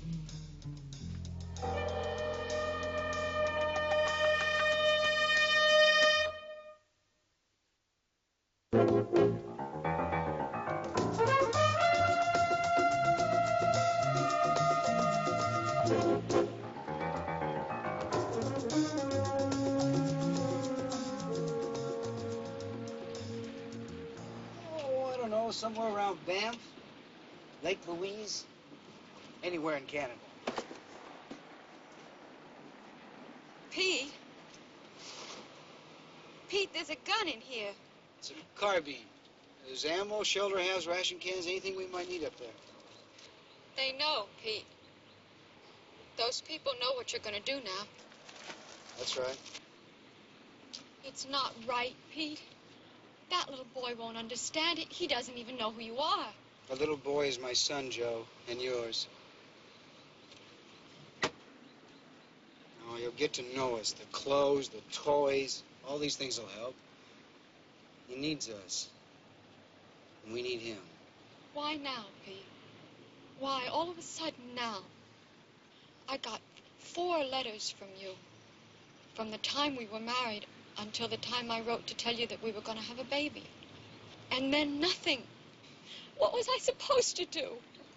I don't know. Understand, I guess. Just understand. Understand what? That I was married to a war lover, a soldier who re-enlisted when I was 2 months pregnant, and didn't even ask for re-up leave to tell me why. There were reasons, Joe. Well, I would like to hear them. I wrote to you that I was going to Nevada. I told you that I couldn't cut it alone, that I wanted a divorce. Nothing, Pete. No letter, no telegram. I was in a fire base, Joe. We're getting hit 60 times a day. We're getting supply drops once every 2 weeks. Tough, Sergeant. I was 19 and pregnant and alone. You had a choice. I didn't. I was wrong. I made a mistake, Joe. That's all. I just made a mistake.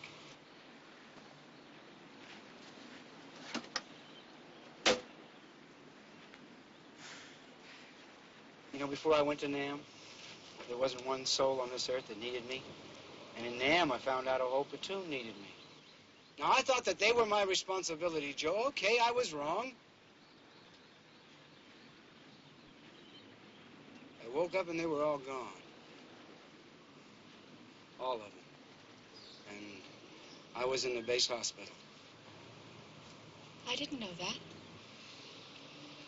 So they wanted to rotate me back out there to the rice paddies, and I couldn't go. I couldn't hack looking after a bunch of new scrubs. I just couldn't help them, and I knew it. You see, nobody can look after anyone but their own. Now, I can only look after you and me and little Pete. And, Joe, that's where it is. It won't work. They'll stop you. The parents, the army, the police. No one's going to stop me. It'll work because it has to work. That's all there is, Joe.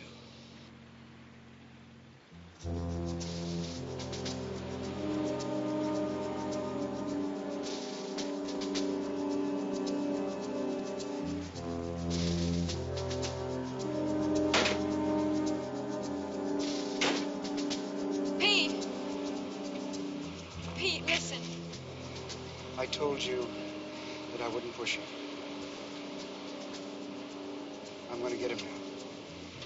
And when we get back, I want you waiting for us. Come on. We can put it back together. I know it. I need you, Joe. I need both of you.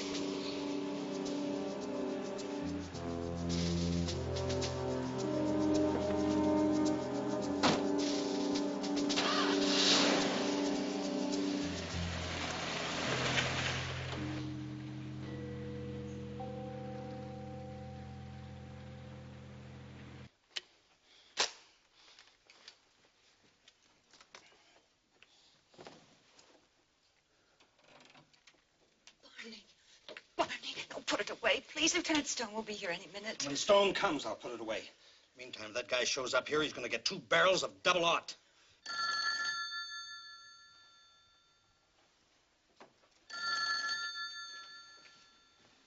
Hello? Mr. Reardon, this is Mr. Coleman of the Bureau of Adoptions. Bureau of Adoptions? Yes, sir. There seems to be some irregularity in yours and Mrs. Reardon's adoption procedure. Oh, what irregularity, Mr. Coleman? Well, sir, there seems to be a question as to the legality of Joan Genetti's divorce. Technically, you see, her husband may still be entitled to custody. As you know, he never signed the adoption papers. You mean we'd have to reopen? Exactly, Mr. Reardon. My supervisors asked me to drop by and discuss it with you. Shall we say half an hour? Well, sure, half an hour. Mr. Reardon, try not to worry. During the investigation, we'll have a very, very nice foster family look after your little boy. Bye, Mr. Reardon. Get your things together, Martha. And Sean's. I want you out of here in 5 minutes. Barney. Pack. Get yourself a motel room someplace for a few days. I'll talk to Mr. Friendelli, see if I can get some time off. We have to get Sean away from here. That man on the phone, you said Bureau of Adoptions? Stone. Stone must have told him the whole thing.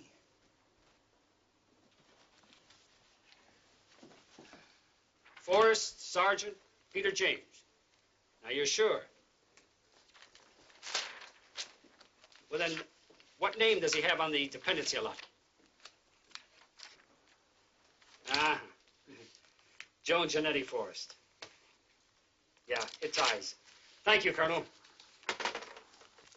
Forrest, yeah, here it is. Joan Genetti Forrest, 1552 Greenwich, apartment 4. I'll get on it. Good. And check the street and the garage. Oh, and listen. If that camper is anywhere in the vicinity, you call back, you understand? This guy's AWOL. He's got more combat kills than Bonnie and Clyde.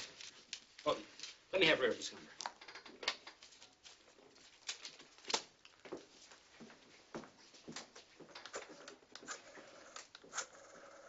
Call me at the market, okay? No, I can't keep him in the motel room all the time, Barney. Okay.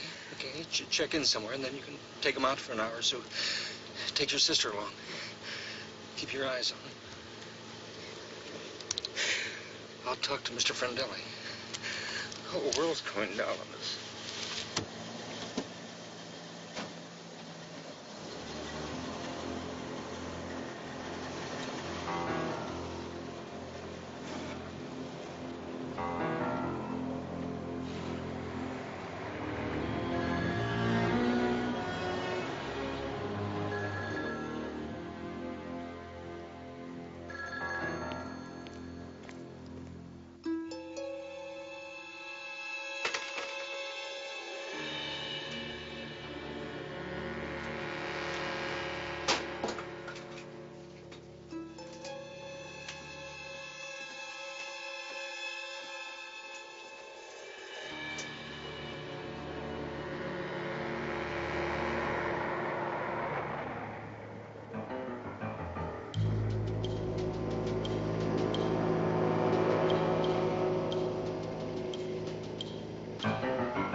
Joan Forrest? Yes? My name's Inspector Keller. Come on in. Sergeant Forrest here. No. Has he been here, ma'am? Where is he, Mrs. Forrest? I've been sitting over that phone for 20 minutes. That's how long Pete's been gone. Trying to decide whether to call the police or the Reardons. Well, why didn't you? Because there would have been shooting. Anybody who gets in Pete's way now is going to have to kill him to stop him. Maybe his way, no one will get killed. What is his way? He's on his way now to pick up the boy, and then he's bringing him here. He left about 20 minutes ago? Yes. He's driving the camper, right? Yes. Lieutenant Stone, please. I'll need that license number, Mrs. Forrest. Lee, Lee, is Mike there? All right, listen. Lay on an APB for a Peter J. Forrest. What's the model of the camper? I don't know. What year is it? 1971, I think. 71, license number? I don't know. California plates? I don't... Yes, I think so. Probable California plates, license number unknown. Color? Green and white. Green and white. It's a 288 crime against a child. Approach with caution. Alert all vehicles, South San Francisco, the vicinity of 491 Clark. I'll be at 555-2870. Right.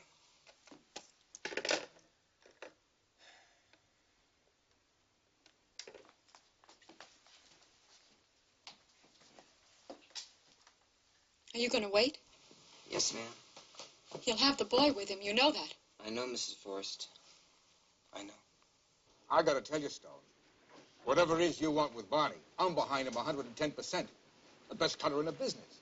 He said 10 minutes. He'll be here in 10 minutes. You're sure he's on the way? I was just by his house, you know. The bus. You know what the bus schedule is these days. Martha takes the car, Barney hops the bus. The wife has the car? What about the little boy? That's Barney. Here he is. Sal, I gotta talk to you. Mr. Reardon. You I don't need. You and the Bureau of Adoptions. I got the call. What call? What bureau? Sal, we leveled with this guy and he blew the whistle on us. What are you talking about? I didn't call a bureau. Then how'd they find out? How'd they come up with this irregularity business? When? What did they say? He said that they were reopening the adoption, that Sean would have to be sent off to a foster home in Baloney. That was no agency. Now, where's your wife and child? Sent him off someplace. Randelli, get off the phone. Mrs. Leibowitz, call you right back. Mr. Reardon, now I asked you a question. Where are your wife and child now? I don't know.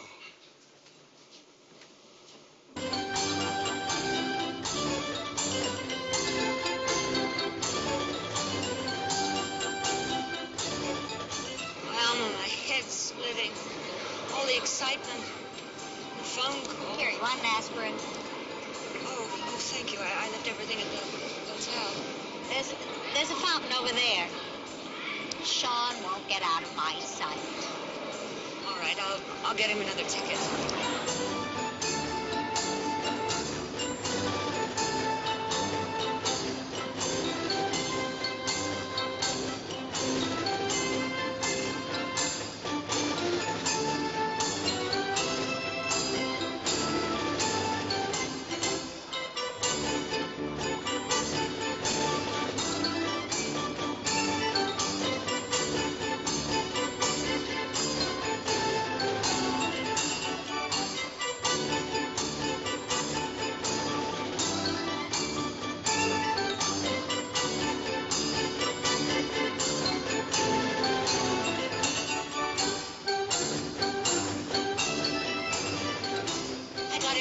Tickets.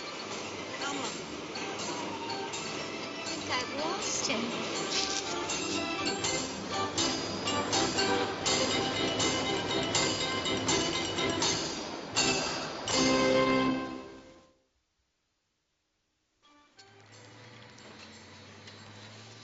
He should have stayed with you, huh?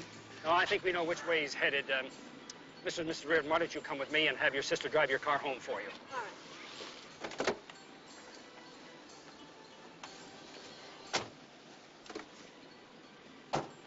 8-1, headquarters.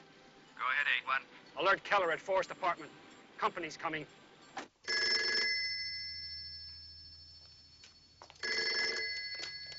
Hello? Inspector? Yeah. Thank you, Lee. He has the boy. Up in Canada, they got trees, they got lakes, mountains. Mountain lions. Does Canada have mountain lions? Yeah, they got mountain lions too, thousands of them. And they got moose up there too. By the way, Joan is her name. You're really gonna like her. Okay.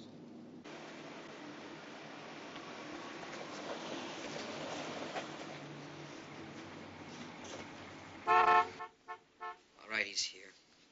Now, Mrs. Forrest, I'd like you to go in the other room. Please. Please, don't shoot him.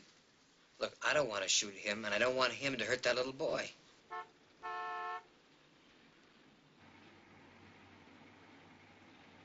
Isn't he coming in? I don't know.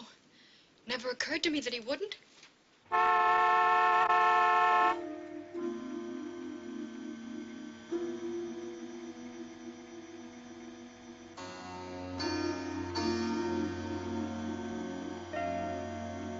What do you know, little buddy? We've been mousetrapped.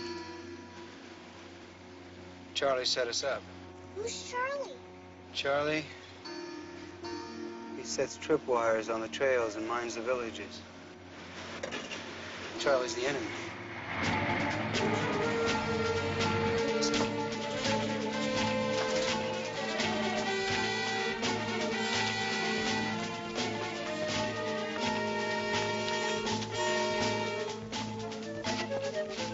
Come on, get in.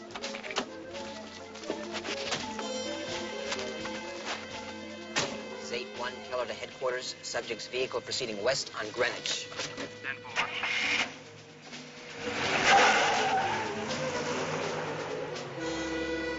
All units, code 33 now in effect. Clear all channels.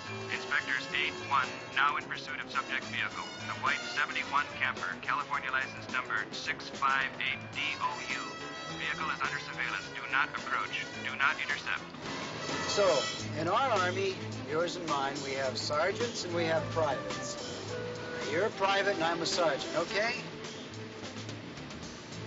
Does our army have guns? No, the sergeants do, and the privates do what the sergeants say. The sergeants are the daddies. Yeah, that's right. Like daddies. Camper now on Fort Funston Road. 10-4.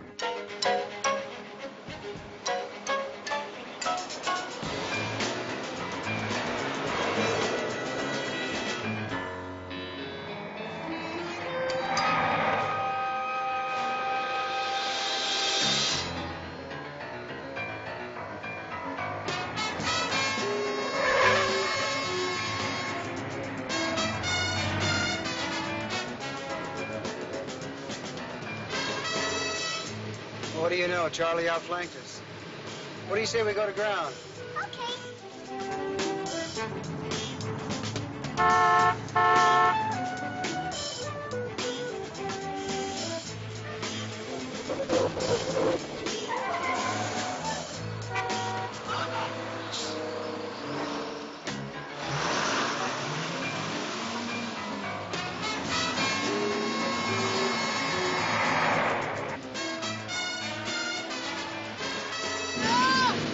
Like a roller coaster, isn't it?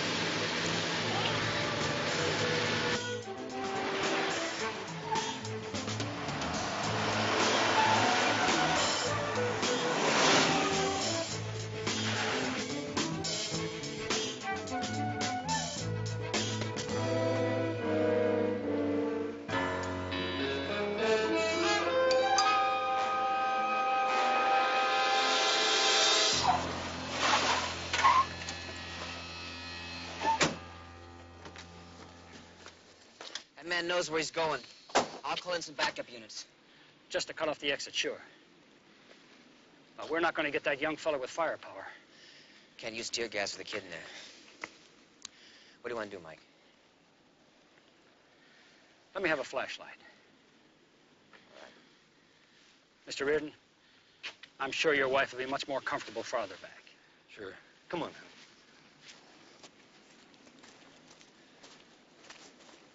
Mike? We're going to talk. Pete Forrest and I are going to talk. About what? We'll think of something. It's dark in here. Yeah, it is dark, isn't it? But privates don't get scared. They just take the sergeant's hand and plow ahead. Just like marching through Dixie.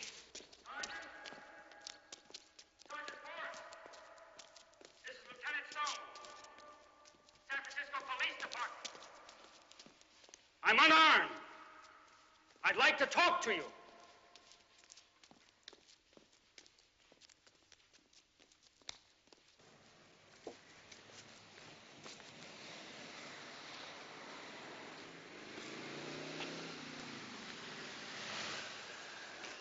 All right, cover all the exits, all right, and no shooting.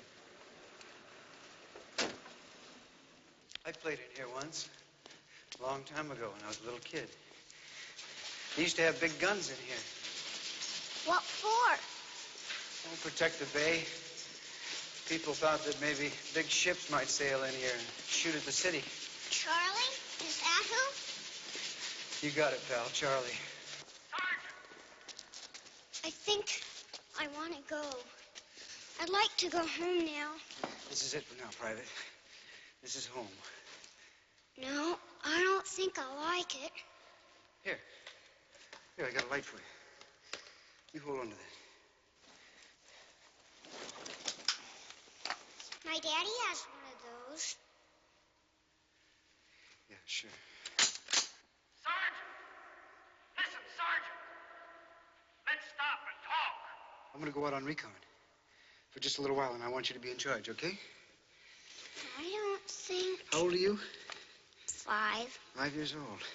That's old enough. Here. See the second hand? The big one? Going around real fast? Mm-hmm. Okay, I want you to keep your eye on that. And when it goes around 1, 2 times, I'll be back. Okay? Okay.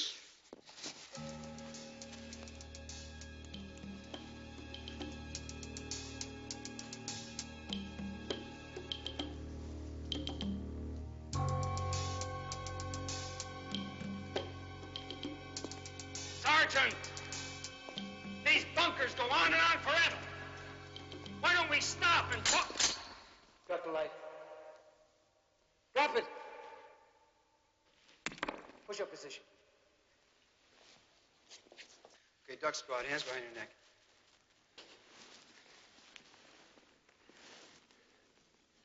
Mike Stone, San Francisco Police. Pete Forrest, unattached. Your buddies outside? Mm-hmm. But we won't need them, you and me. Good. Because I want to tell you something. You're going to hear it anyway. Sean's adoption was based on a falsified document. What does that mean? It means I'm going to get up. Stay there. No. No. Oh. If I were as young as you, I'd do it for you, but these bones just don't mind anymore. Thanks. That's better. Dr. Kemp phoned Mrs. Reardon's health certificate. The adoption may or may not hold up in court. Well, are you saying that we can get our boy back? I'm not going to lie to you, Sergeant. You've got an AWOL to clear up. Yeah, but Joan, she could go to court. Yes, if she wanted to. Why wouldn't she? Sergeant, that little boy doesn't know anybody but the Reardons. They've been his parents all his life. You want to take that away from him? Sergeant?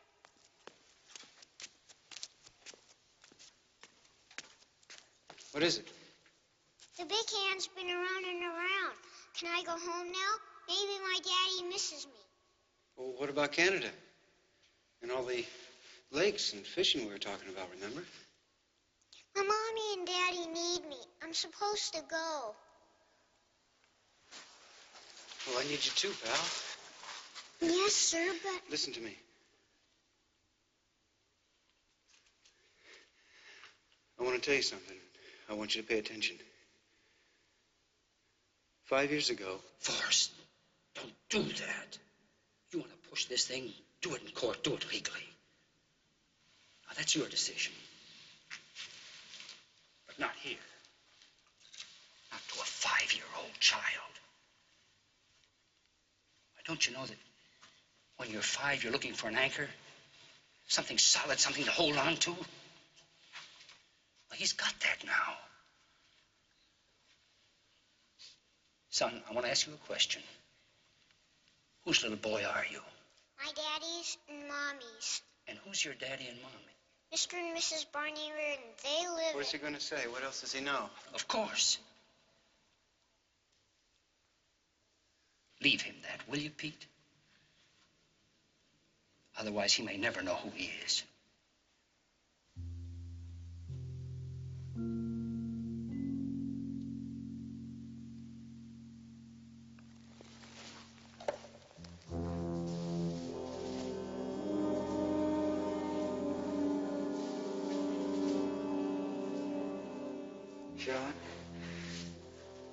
you go get that man's flashlight.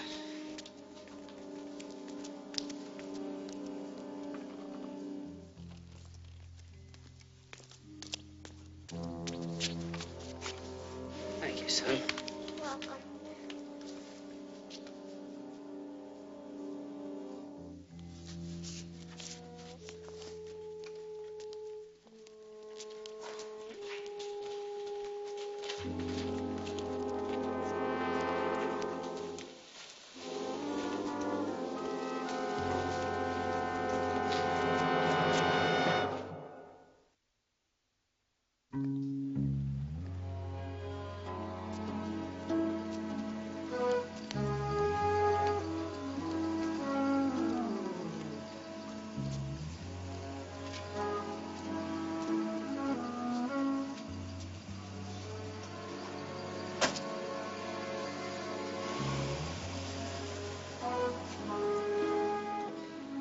Maybe you ought to write this report yourself.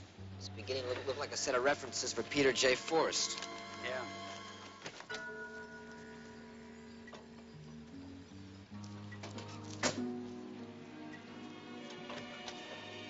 Well, that's great. What?